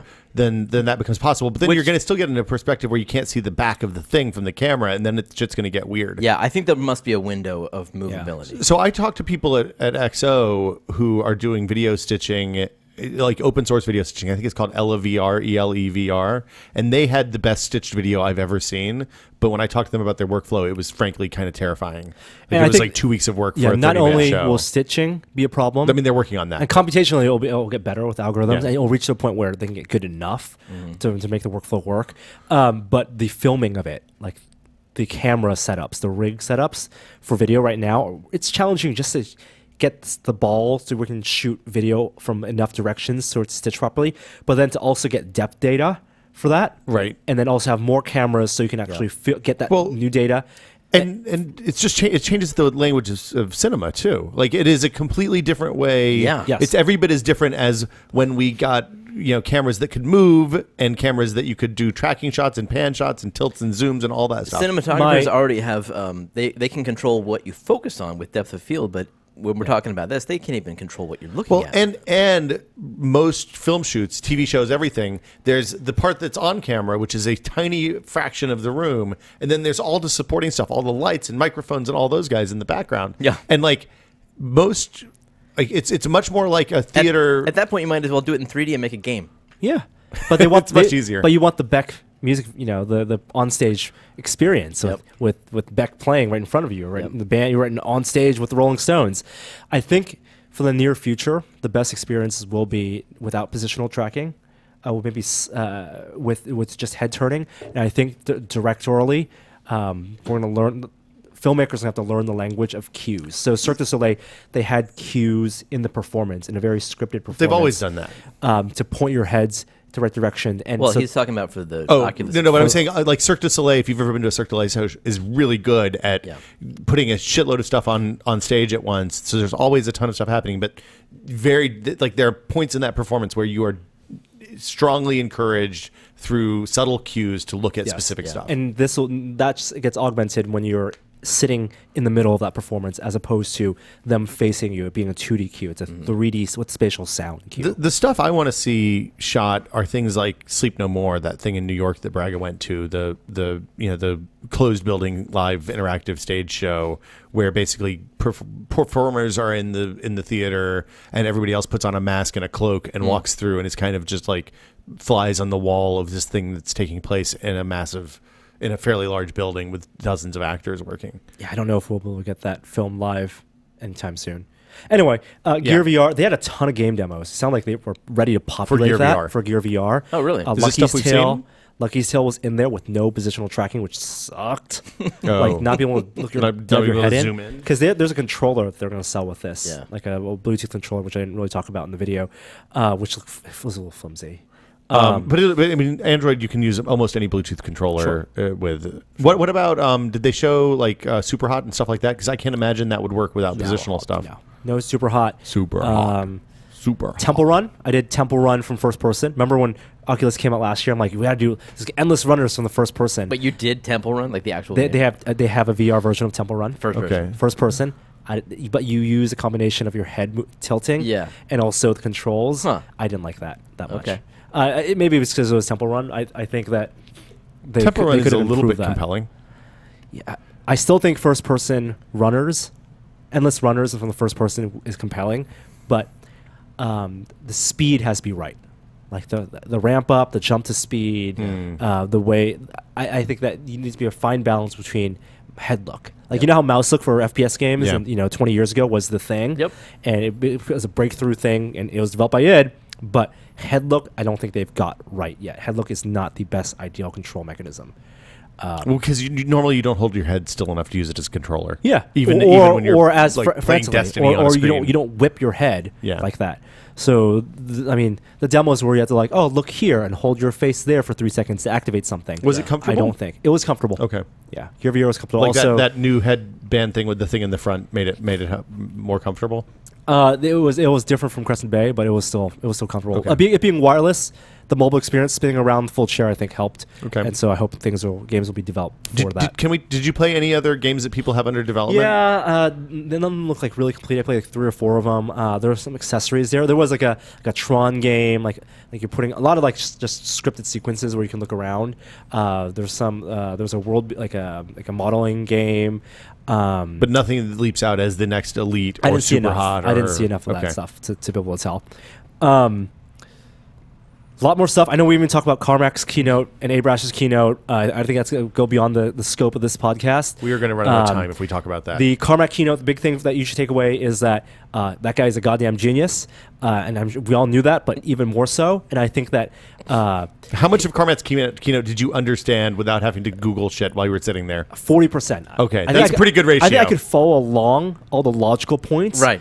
that he said, which I felt really proud about. But actually understanding the implementation was like, oh, I don't know. You said you saw 2 dudes sleeping by the end. There of were it. 2 dudes in the front row, just like, and there was a great Reddit picture, like Carmack literally melted someone's brain. I saw that dude. How long did he you was talk? just like, oh, hour and a half. They kicked him off for lunch. I live blogged when we were at Max PC a Carmack QuakeCon keynote once, which was I think 3 hours.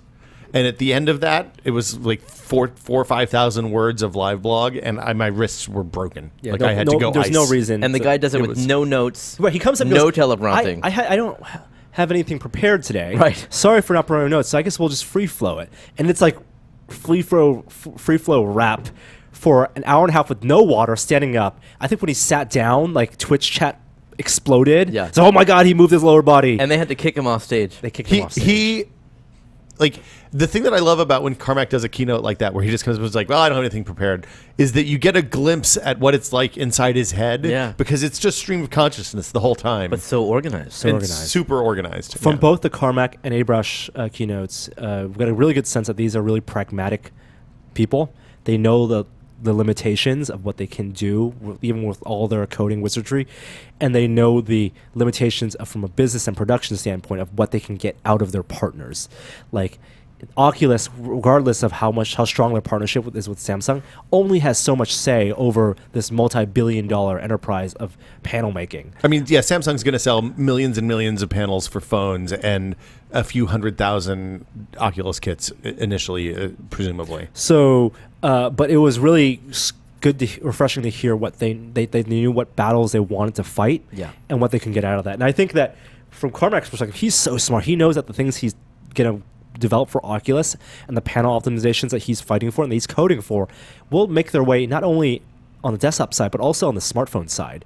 And like that's a competitive advantage for Samsung to be in a partnership with Oculus, to have Carmack optimizing their panels. He was saying now they have 240 hertz input from the camera. Yeah. Now, now that they have that, why not use the screen technology, Exactly. the interlacing technology that he's trying to push for to be able to display 200 hertz? I know. 40 hertz. That's brilliant. That's video. the selling point. So they're going to strobe pixels on the panel, basically. Strobe pixels on the panel every 8th line or every 12th line, or in a programmable way.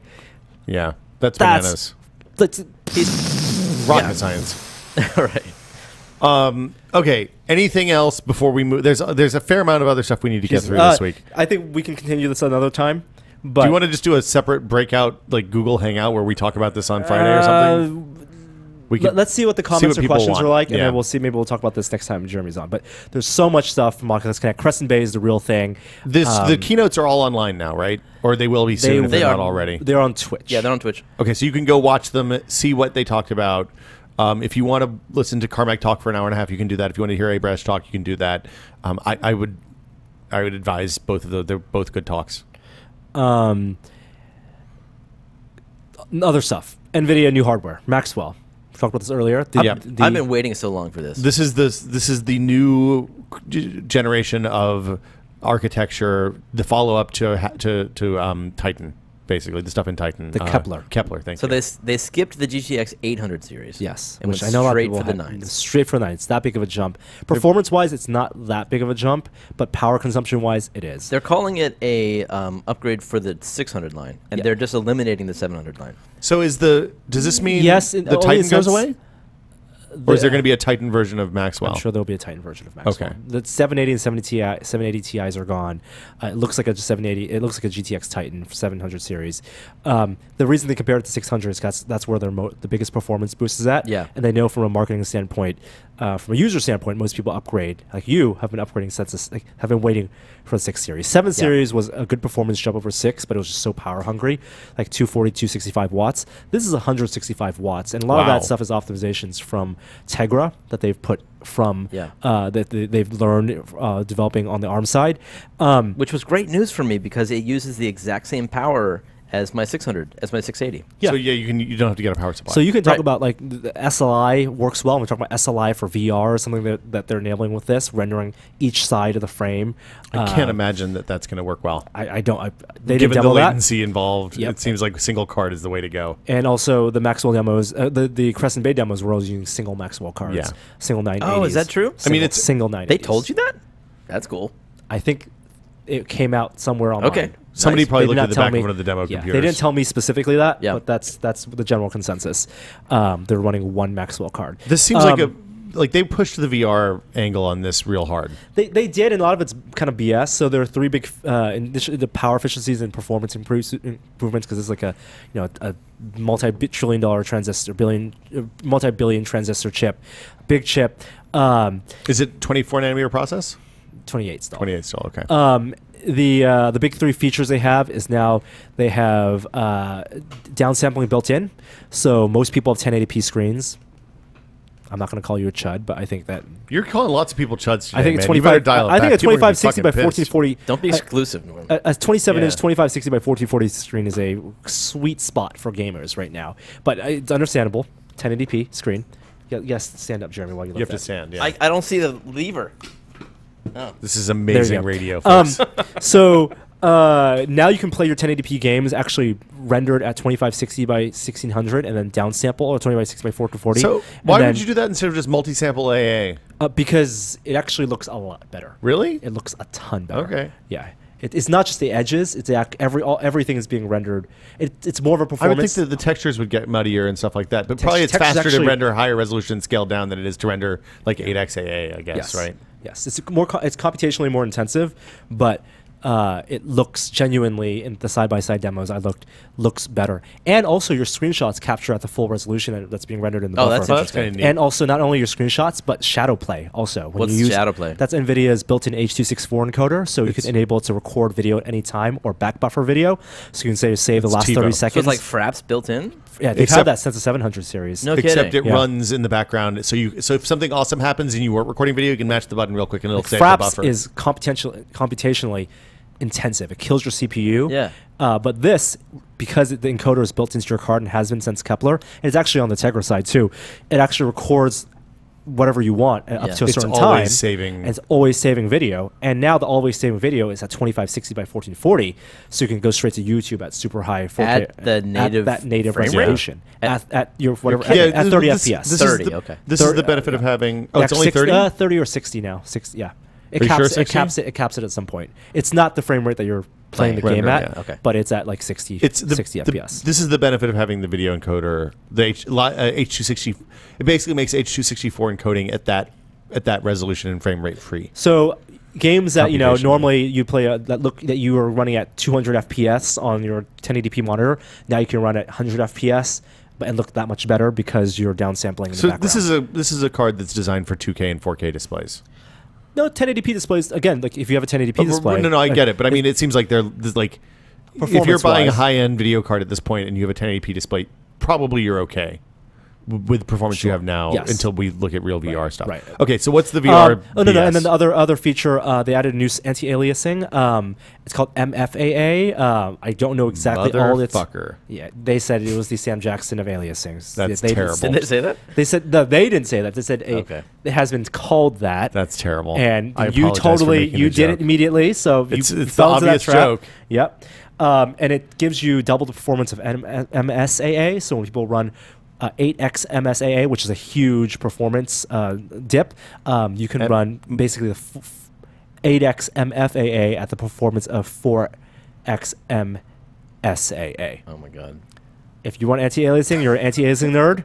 All that There you go. All that stuff does is render only the pixels you need to anti-alias something at a much higher resolution. And they do right? some geometry math in the Yeah. background to smooth out the edges. It looks good. The frame. I mean, I never run AA. If I run AA, it's like 2x. Good for you, man. I 'Cause run Keep yeah. it real. I run at 2560 Well, by 1600. I don't need AA. Well, on the VR side, remember, because Oh, you that's need true. AA because it's running at lower resolutions. Yeah, hit me. So they want you to run MFA. So here's and the third thing is there's global illumination now, like almost ray tracing. Remember our conversations back at PC Gamer like 8 years Yep. ago, where we're talking about what is real ray tracing, what is real. They have we one can't real, do real ray tracing. you get one real global light, Oh. one global light now. So okay, so what that means is that there's a 1 point light One source in point the light world source that is can super. Like the game developers can add in a Unreal Engine later this year that was dynamic for everything that you put in that light. How much of the GPU does that take? That is like about a 20% performance hit. Really? On that. Wow. Yeah. And this is what was debunking the So yeah, their demo moon this landing year. truthers. With every GPU release, they do like a demo, from the werewolves and the whatever. the fish, the and gecko, the fish, and the swimming mermaid, and the dancing girl, the girl and from Top Model. and the girl from Top Model. So the long demo this history. year is a recreation of Apollo 11. The photos, and they say they debunk the naysayers of Apollo 11 by using global illumination. Nice job, guys. To show where the shadows actually bounce. It's now a clever there are demo. no more questions. Good. You know what? I think the press ate that shit up. Oh, yeah, Mainstream- mission accomplished. Oh my God, video cards debunk. 24-hour news cycle. You will not see us talking about that in I depth. kind of want to see the demo. The demo is cool. The demo looked really neat. Yeah, the rendering was really nice. They're talking to NASA scientists and talking about reflectivity of both moon dust and stuff like that. Blah blah blah blah blah. It's a cool demo. Anyone who buys a 980 will be able to demo it and try it out. I have a question. Those are the three main features. I want to hear about VR. Hold on. So Back to VR. We only talked for an hour about it. okay. This All right. Well, the, you have a question? I forgot now because I was going to make a VR joke. VR side, they call it VR Direct. Unconfirmed whether that Nvidia that you'll need that. When I asked Nate about the VR partnership, they said that they're happy that Nvidia is doing this, but they're not going to design Oculus in a way that you're going to need an AMD card or Nvidia card. Nice. Nvidia's claim is that 50 milliseconds of latency right now gets toned down to 32 seconds to 32. Like they shave off. Over What latency 20. are we talking about? Right. In They- frame they- render? So in their white paper, it actually says Whose white paper? in Nvidia's white paper, 10 milliseconds is shaved out from OS overhead, nebulous. Okay. Well, that means they're using a more lower API layers, probably, right? Sure. Like 8 milliseconds or 4 milliseconds taken off from the advantages of MFAA anti-aliasing. So this is already the assumption that using MSAA and other optimizations, the way they break it down made it seem like it's not as big of a breakthrough as This sounded like, especially since they wouldn't commit to since Nate wouldn't commit to Nvidia being the way they were going, the way it's meant to be played. It seems like this is much more of a make you feel good about buying a card that you want to use for VR next year than a thing that you will actually use for VR next year. Like potentially, I mean, I could be wrong, but presumably no consumer Rift this year. There will be another card released between now and when next year hits. Yeah. Same core, but everything could change. A lot of Before stuff the could change. consumer, Yeah, it could be a different Next fall. process size even. Because if they're at 28 nanometers, still TSMC is doing 20 nanometer now for Apple. And A little different on the GPU side, but yeah, sure. I know. I mean, but you could get 24 easily, theoretically at least. Well, I just spent $450 on this card, so let me justify my purchase. You should Got $550. Did I spend that much? On the Jesus, 980. Jeremy. It's two new cards: GTX 980, GTX 970, and 970 is only $330. That's aggressive pricing. How much faster is this than my T80, the 780 Ti? It's gonna be like 10% faster than your 780 780 Ti, maybe 5 to 10% faster. Wow. But power consumption, Is that what you have? Yeah. power consumption wise, half 165 watts and quiet. That Super sounds quiet, pretty good. super quiet, super power efficient, and overclockable too. I just so put they my do native card in. overclocks.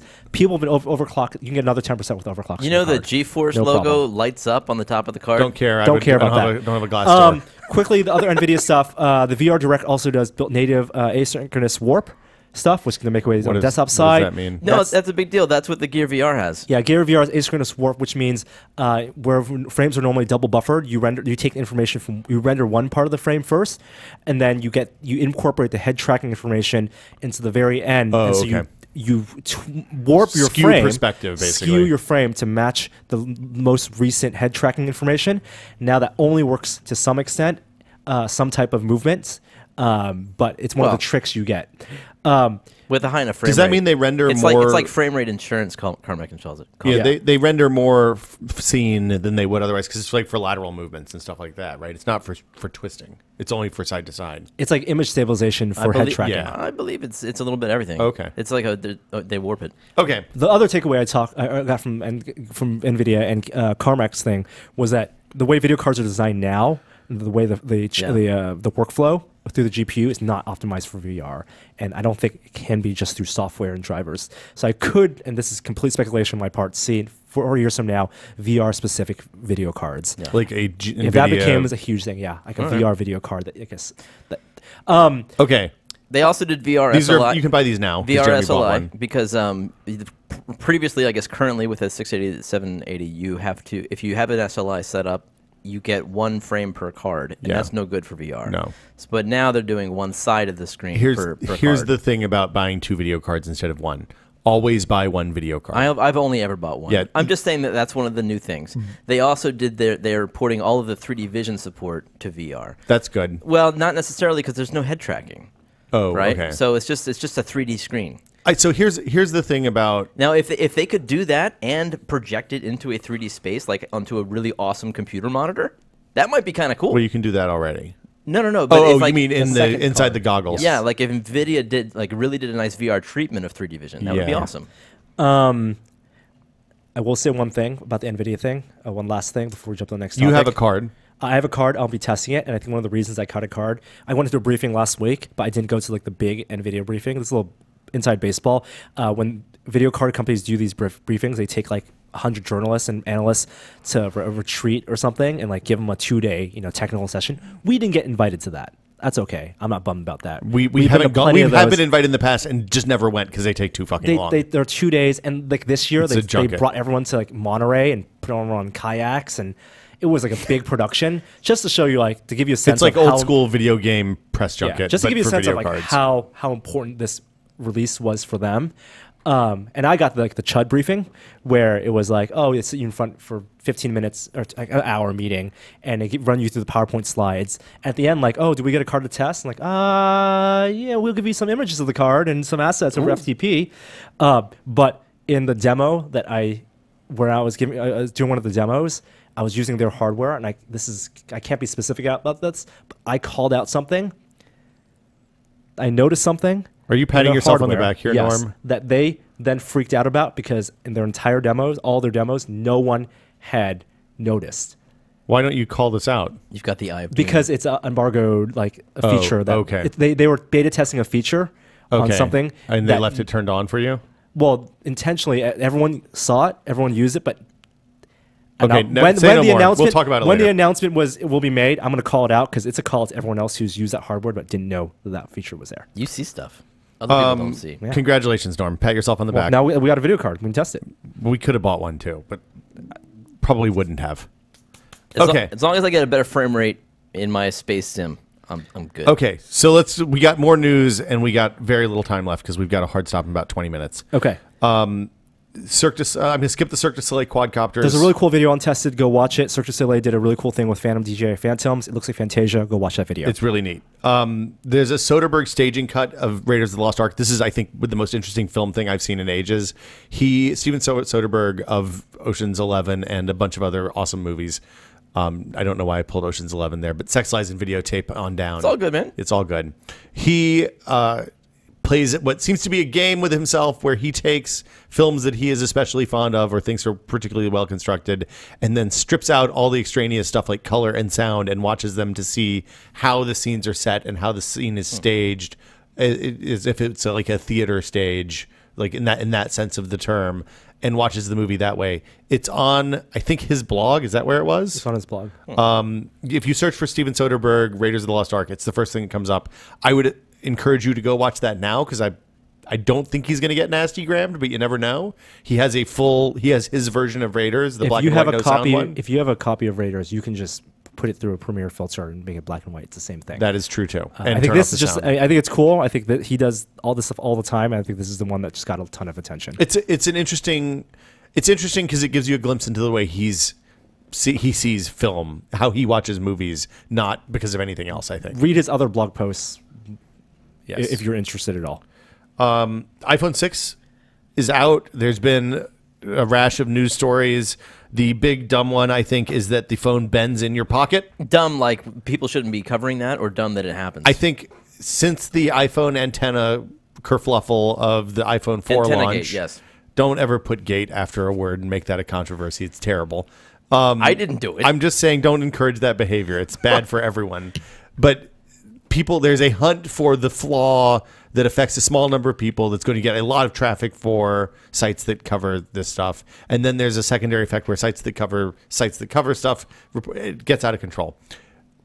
Somebody put their phone in their pocket. They apparently wear tight pants. They said it bent. I wear reasonably tight pants. Norm, you wear tight pants.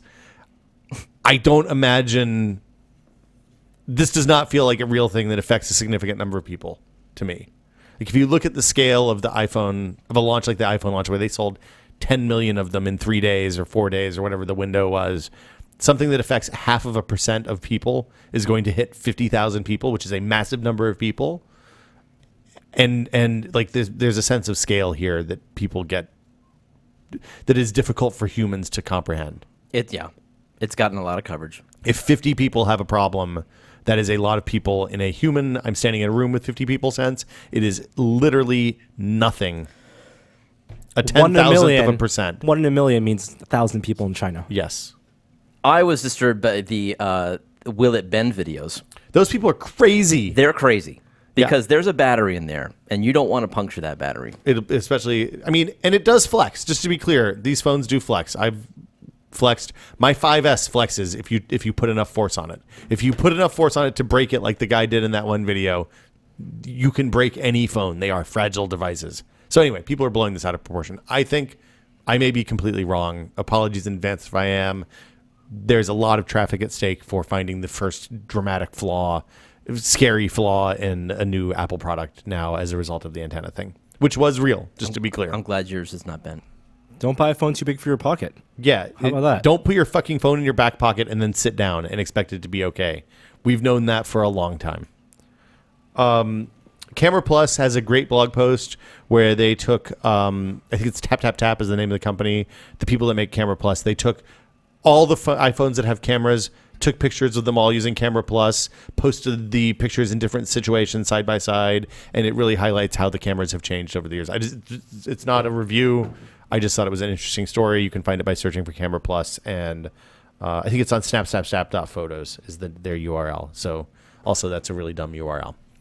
Chipworks decapped the A8, and there's a story on Anantech that explains what's inside that CPU. I thought it was interesting, 20-nanometer process, which is the first thing we've seen presumably out of TSMC, and it only has a quad-core GPU instead of the 6 or 8-core that was presumed based on the performance claims. So I don't know exactly what that means yet. Haven't seen benchmarks to show. That's iPhone 6 news. We'll talk about testing in a minute. The screen, Raymond Scenariо from DisplayMate said that. it was the 6 Plus is the best LCD screen he's ever seen and tested, and this guy is the display expert. It seemed like his knock against the 6 screen is just that the resolution's too low. He didn't have any complaints about the quality of that screen either. iOS 8 being out now, there are camera apps that allow you to tap into full manual camera control. The first one is called Manual. I think it's $2 in the App Store. Have you used it? I don't have iOS 8 installed on my phone. Okay. On my iPhone 5. The extensions and stuff are out. 1Password like last week there were dozens of iOS 8 apps installed on everybody's phones if you had updates installed automatically.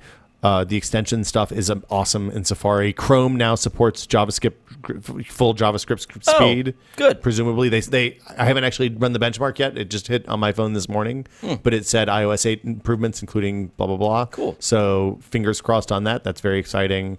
Still can't set it up as a default browser. Unfortunately. You can set it up. Some apps will recognize it as the default but not browser, the system browser. but not at the system level. If you're in any Google app. Yeah, I'm okay with it. Even most third-party apps that are good support Chrome at this point, Twitter clients and stuff like that. So yeah, it's a big improvement. I'm waiting on Tweetbot for iOS 8. It's not happened yet, and he's having problems, so I'm sad. Ray Ozzie launched a thing called Taco. This is the ex-CTO of Microsoft. Ex-CTO of Microsoft. Ray Ozzie's more than that. He was the guy behind Lotus Notes, which, though mocked now, was an incredible productivity thing for corporate stuff and brought email to corporations that couldn't have had email otherwise in the late 90s. He's a super smart guy. Taco, have you installed it? Have you looked at it? You guys should look at it. I'd be interested to see what you think. It's kind of a real-time image and voice sharing app. So you can... if I'm talking to Gina and she has it open and I have it open, then it works like a walkie-talkie where you press a button and she hears the voice immediately as soon as it blasts across without having to press anything. Yeah. When you send a picture, you take the picture and just say, okay, this is the picture I want, boom, and it just sends. You don't have 4 clicks like you do with sending a text message picture to get the picture. Is this the one you want to use? Yeah, blah, blah, blah. Okay, send it finally. Well, that's not the case anymore. It is much better now. This is still one step faster than that. I think I have to look and see. Okay. You can send video, I think, live. It's an interesting thing. I don't know that it's going to go anywhere. It seems almost like WhatsApp or what's the other one? The one that Facebook bought, Snapchat for grown-ups, for like corporate or work groups or something like that. You can color code parts of the conversation, pull things out. It's like. It's making a conference call or a phone call usable as opposed to it being something that you just save and never. Yeah. It's somewhere dictate. between like Slack and Campfire and those kinds of like chat-based groupware apps that let you work with a small team and keep everything in one place. It's almost like that for more personal use. I mean, it seemed like if you had a team that did events and stuff like that, it would be super duper useful. Beyond that, I don't really know. It's worth looking at. I thought it was neat. Are you using any of the keyboards? I'm using Swift Key. Yeah. You like it? I am quite fond. Yeah. I think it's really good. I'm just a little worried because they have to send everything out to the cloud, and so there's a warning if you give these keyboards permission that they don't have to send it out to the cloud. They have the option. If you give I'm saying if you give them full permission, if you want to use it as a keyboard, presumably they could be keyloggers. Then yeah, I mean they are monitoring what you say in order to do the predictions. Swift Key is pretty well established and has been around for a while. I feel okay. I feel okay trusting them. So is Swipe, right? Yeah. Some of the other folks that are brand new and this is their first product. Yeah. I might if the. Like I would use the normal sniff test on these. Presumably, iOS, Apple is looking at these people to see if they're actually sending stuff out. Who knows? I use caution. Yep. Trust people that have been established for a while and have good businesses. I don't know that I would install a bunch of free keyboards. I think that's probably always a good place to be. Blizzard canceled its next-gen MMO Titan after 7 years in development. Ooh. That's the one that's going to need the Masters of Doom type story. I think all of these have a Masters the game of Doom that type never story. was. Well, Blizzard's not been shy about canceling stuff over the years. I mean, they spent 3 years working on Ghost and then pulled the plug on that. Warcraft Adventures. That was before my time, I think. That was the hand-drawn animation one. They have so much money that they can afford to do this, but what a sad thing for those developers to spend so much of their life on a project that they believed in, and now it's never even going to come to light. I feel bad for them. On the other hand, I mean, so Polygon had a good interview with them talking about like why they canceled this, what they started, how they started it, what their goals were, and then things have changed a lot in the MMO world in the last 7 years. From a time where it was normal for people to pay $10 or $15 a month for a service to MMO after MMO after MMO, including stuff with huge franchises like Star Wars attached, not exactly failing, but not replicating anything approaching the success of WoW. Yep. And like I'd much rather them. It's impossible for me to say because I'm not a developer. And you haven't seen the game. And I haven't seen the game, but I think I would rather, from the outside, it seems to me that I would rather have something, rather than release something that they had to then shoehorn a modern free-to-play microtransaction-based game into that was originally not that. I'd much rather they just shelve it. I and have move no on. doubt it was the right decision. Yeah. And what power is that to be able to make that decision? I mean, millions, tens of millions of dollars spent on that. Yeah. 7 years of developing At MMO, least. at least, And to make that potentially call- hundreds. Hundreds. You Easily know, hundreds. you know, it's got to be the right decision because it wasn't the cheapest one, but still, just for the mere fact that these people spent a good portion of their lives on it. 7 years is a lot of your. I mean, Yeah. assuming you were there from the beginning to the end, that is a long time Tears to were work shed. on one thing. I'm sure. I hope that at some point, I hope that before they wrap the whole thing up, then they'll you know, I kind of want a time of your Release a book. lifestyle Yeah. video of here's like all the Duke Nukem Forever Yeah. E3 trailers. You know, you've seen that evolution from. Yeah. Kind of want that to see what that a little bit like. I want a love letter to that Why game not? from the development team. Yep. And that's it for news, unless anybody has anything else they want to add. I'm going to play some music, and then we're going to talk about what we've been testing. Here we go.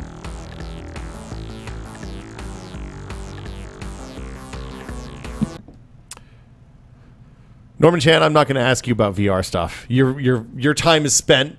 I was hoping we'd do the entire podcast and get out I talking enjoyed about it. iPhones. I enjoyed it. Can I say real quickly that I was super impressed by your videos that you shot thank there? you. They were really good. It looked like you were there with a crew. You sat up a camera on a tripod. You framed it. You got the audio right. You did the interview like a pro. You're very comfortable with Nate now. I was very impressed. Well done. Joey helped a lot. He Told you how to do Was it. Joey there? He wasn't doing it. No. Okay. We worked on it beforehand to make sure minimize all points of failure. Good work. It was very nerve-wracking, making sure I could get everything. Well, Yeah. it's terrifying because you can't listen to the audio, and you don't know if like somebody's mic is rustling or something like that. What if and- I forgot to push start? Right. To Yeah. record. Yeah. We've done that before. That was bad. Okay. Jeremy Williams, you have an iPhone 6. Indeed, it arrived via UPS. Doesn't matter. How do you like it? I like it. Yeah, I'm still getting used to the size. I'm typing worse than I used to. Yeah. Are you? And you have the small one. Yeah, I have the small one. So I find that apps that have been updated for iOS 8 and thus are aware of the new screen sizes are much better and easier typing. When I use something like Tweetbot that hasn't been updated yet and I get the stupid big keyboard, it is really hard to type. I will show you. Have you? I don't know if you know. It's not as noticeable on the 6. Well, you've got a new keyboard. Oh, I thought you were supposed to have new keys. These are the new Oh, keys. maybe it's portrait. Oh. You get extra keys. Yeah, but on the legacy apps, it's unusable in portrait. Interesting. Because it doesn't know the new resolution, and it takes up half the screen on Yeah. legacy apps. On something like Safari, then it's much smaller. Oh, I see what you're saying. So see, it's like a third of the I screen see. versus half. Yeah. The keys are bigger, which surprisingly makes it harder to type because you fat finger everything. yeah. So yeah, I'm typing worse than I used to, but I'm generally enjoying the new size. I'm getting a hang of holding it in when I'm laying down in bed, like before sleeping. You know, just little adjustments, but I generally like the new Are you size. using a third-party keyboard?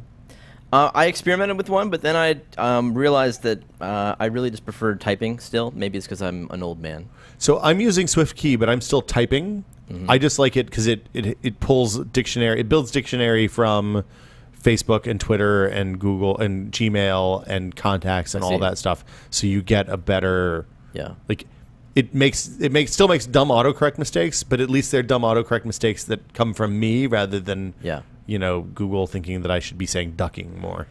Yeah, I don't know. I'm also a little tinfoil hat about the third-party No, keyboard it's stuff at this point. fair enough. I mean, I'm typing passwords and everything, so I just, with all the leaks that are going on, I'm not saying they're a bad company, but who knows? You don't want your nudies online. I don't want anything online. Yeah. Have you taken pictures? Great camera. Yeah, no, it's really good. And I think it's not just the lens and everything, the sensor. I think they're doing some new filtering. I mean, but some of the contrast stuff is just really quite good. Look at that parking meter. That is a hellacious parking meter. I took some 240 frame per second video of hummingbirds at the hummingbird feeder outside my window, and you can see wings. Mm-hmm. Like you can see wings beating. I'll show you. That's Is this cool. in camera? I mean, there's no tweaks, no, edits? no tweaks. This is a fantastic photo. I know. It's just like there it was.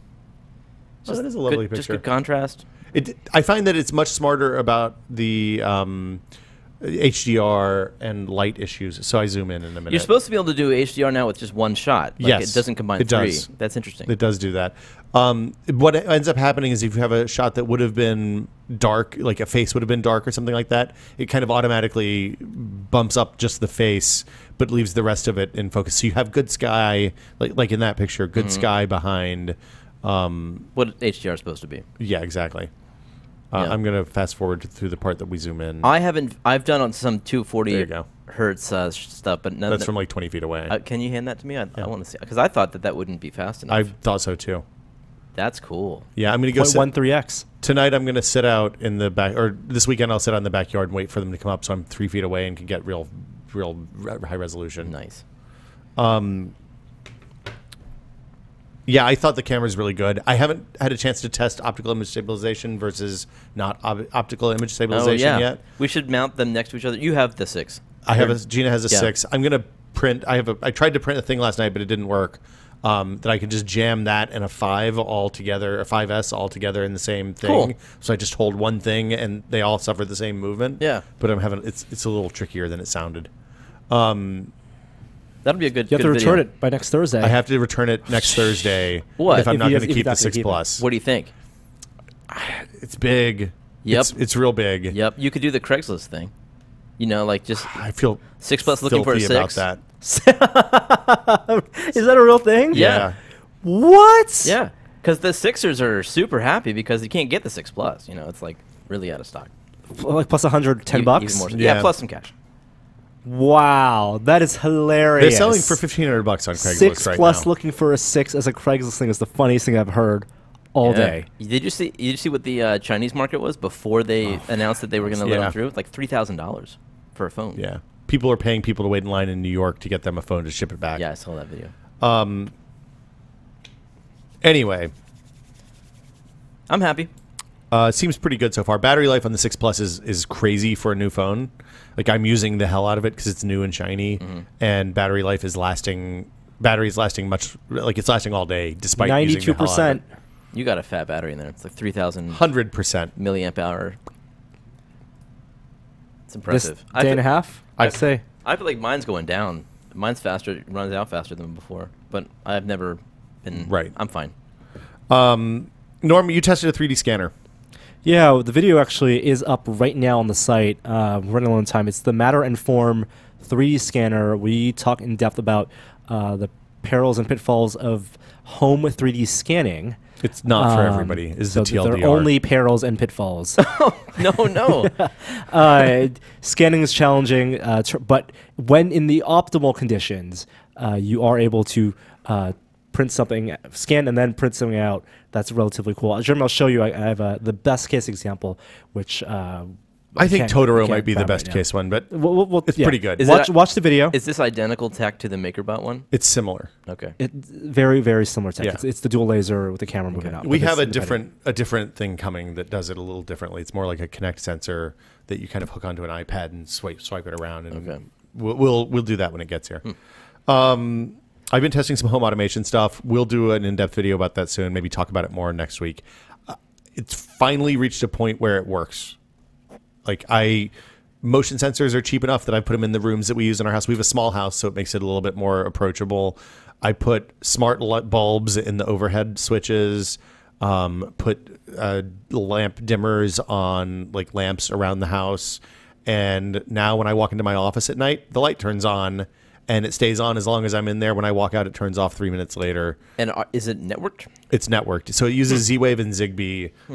There's a bunch of different hubs on the market. The one that I ended up going with is the SmartThings hub, which I actually backed as a Kickstarter ages ago. And then the software was kind of janky for a while.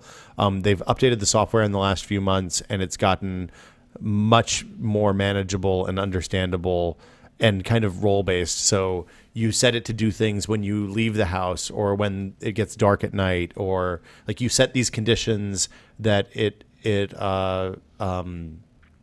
that are easy for it to understand, and then certain things, behaviors change based on those conditions changing. So like at nighttime, there's a different set of rules for the living room than there are during the daytime. But since the office is always kind of dark because it's on the dark side of the house, it has a different set of rules based on than the living room. Like so you can set rooms or groups of switches to certain sets of rules, and basically they added pointers for switches. So you can have, instead of controlling each switch manually, you can say, okay, this group of switches is one thing, and then you can treat that and give it rules. What about your front door and your garage? So I haven't put any locks on yet. I have a Yale lock coming for the front door. Not super sure about that. I don't know what the wife acceptance factor is on that. I'm not putting a garage door. Like I don't use my garage door. I don't park in the garage. Okay. And I'm like the points of failure. I'm okay with the points of failure on this being lights not turning on or off. Less cool with it being the front door opening unexpectedly. It's a bigger deal. Yeah, that's much worse. So that might be phase 2.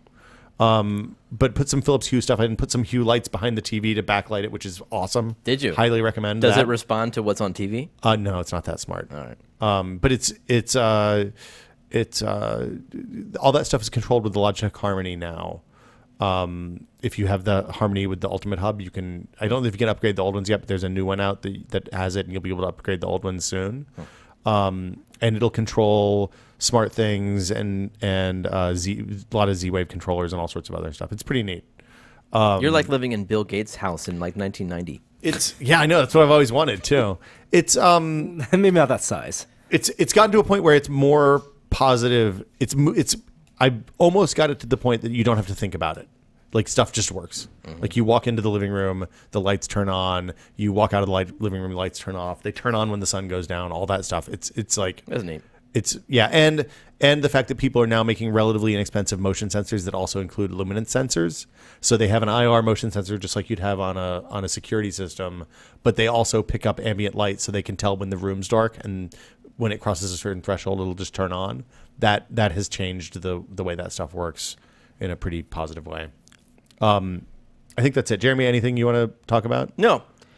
2 really quick things. Apple just pulled an update to iOS 8.0.1. If you auto-updated, look online for instructions for how to skip back to 8.0. What did they do? Major issues, apparently, widespread problems. They had to pull the update. This isn't going live till tomorrow.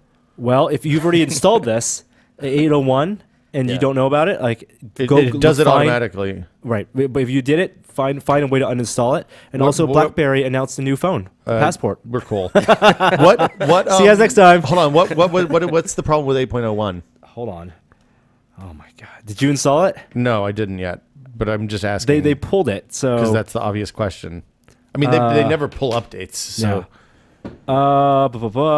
killing cell reception and Touch ID.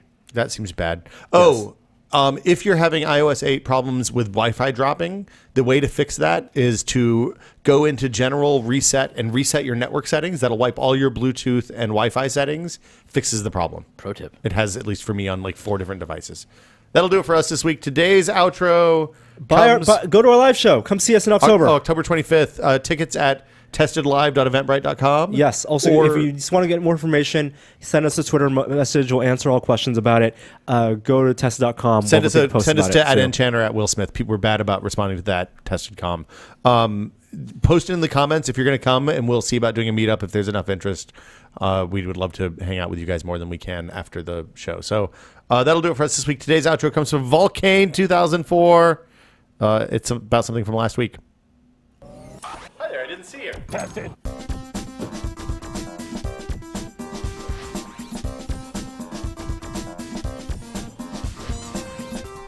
Part of why it's so good is it's so thick, and so there's a lot more surface area for it to adhere. Well, and it lets you can grind the nozzle down just a little bit more because it'll kind of push, smush flat that first layer into the pores. That was filthy. Innuendo. Filthy. That's your phone.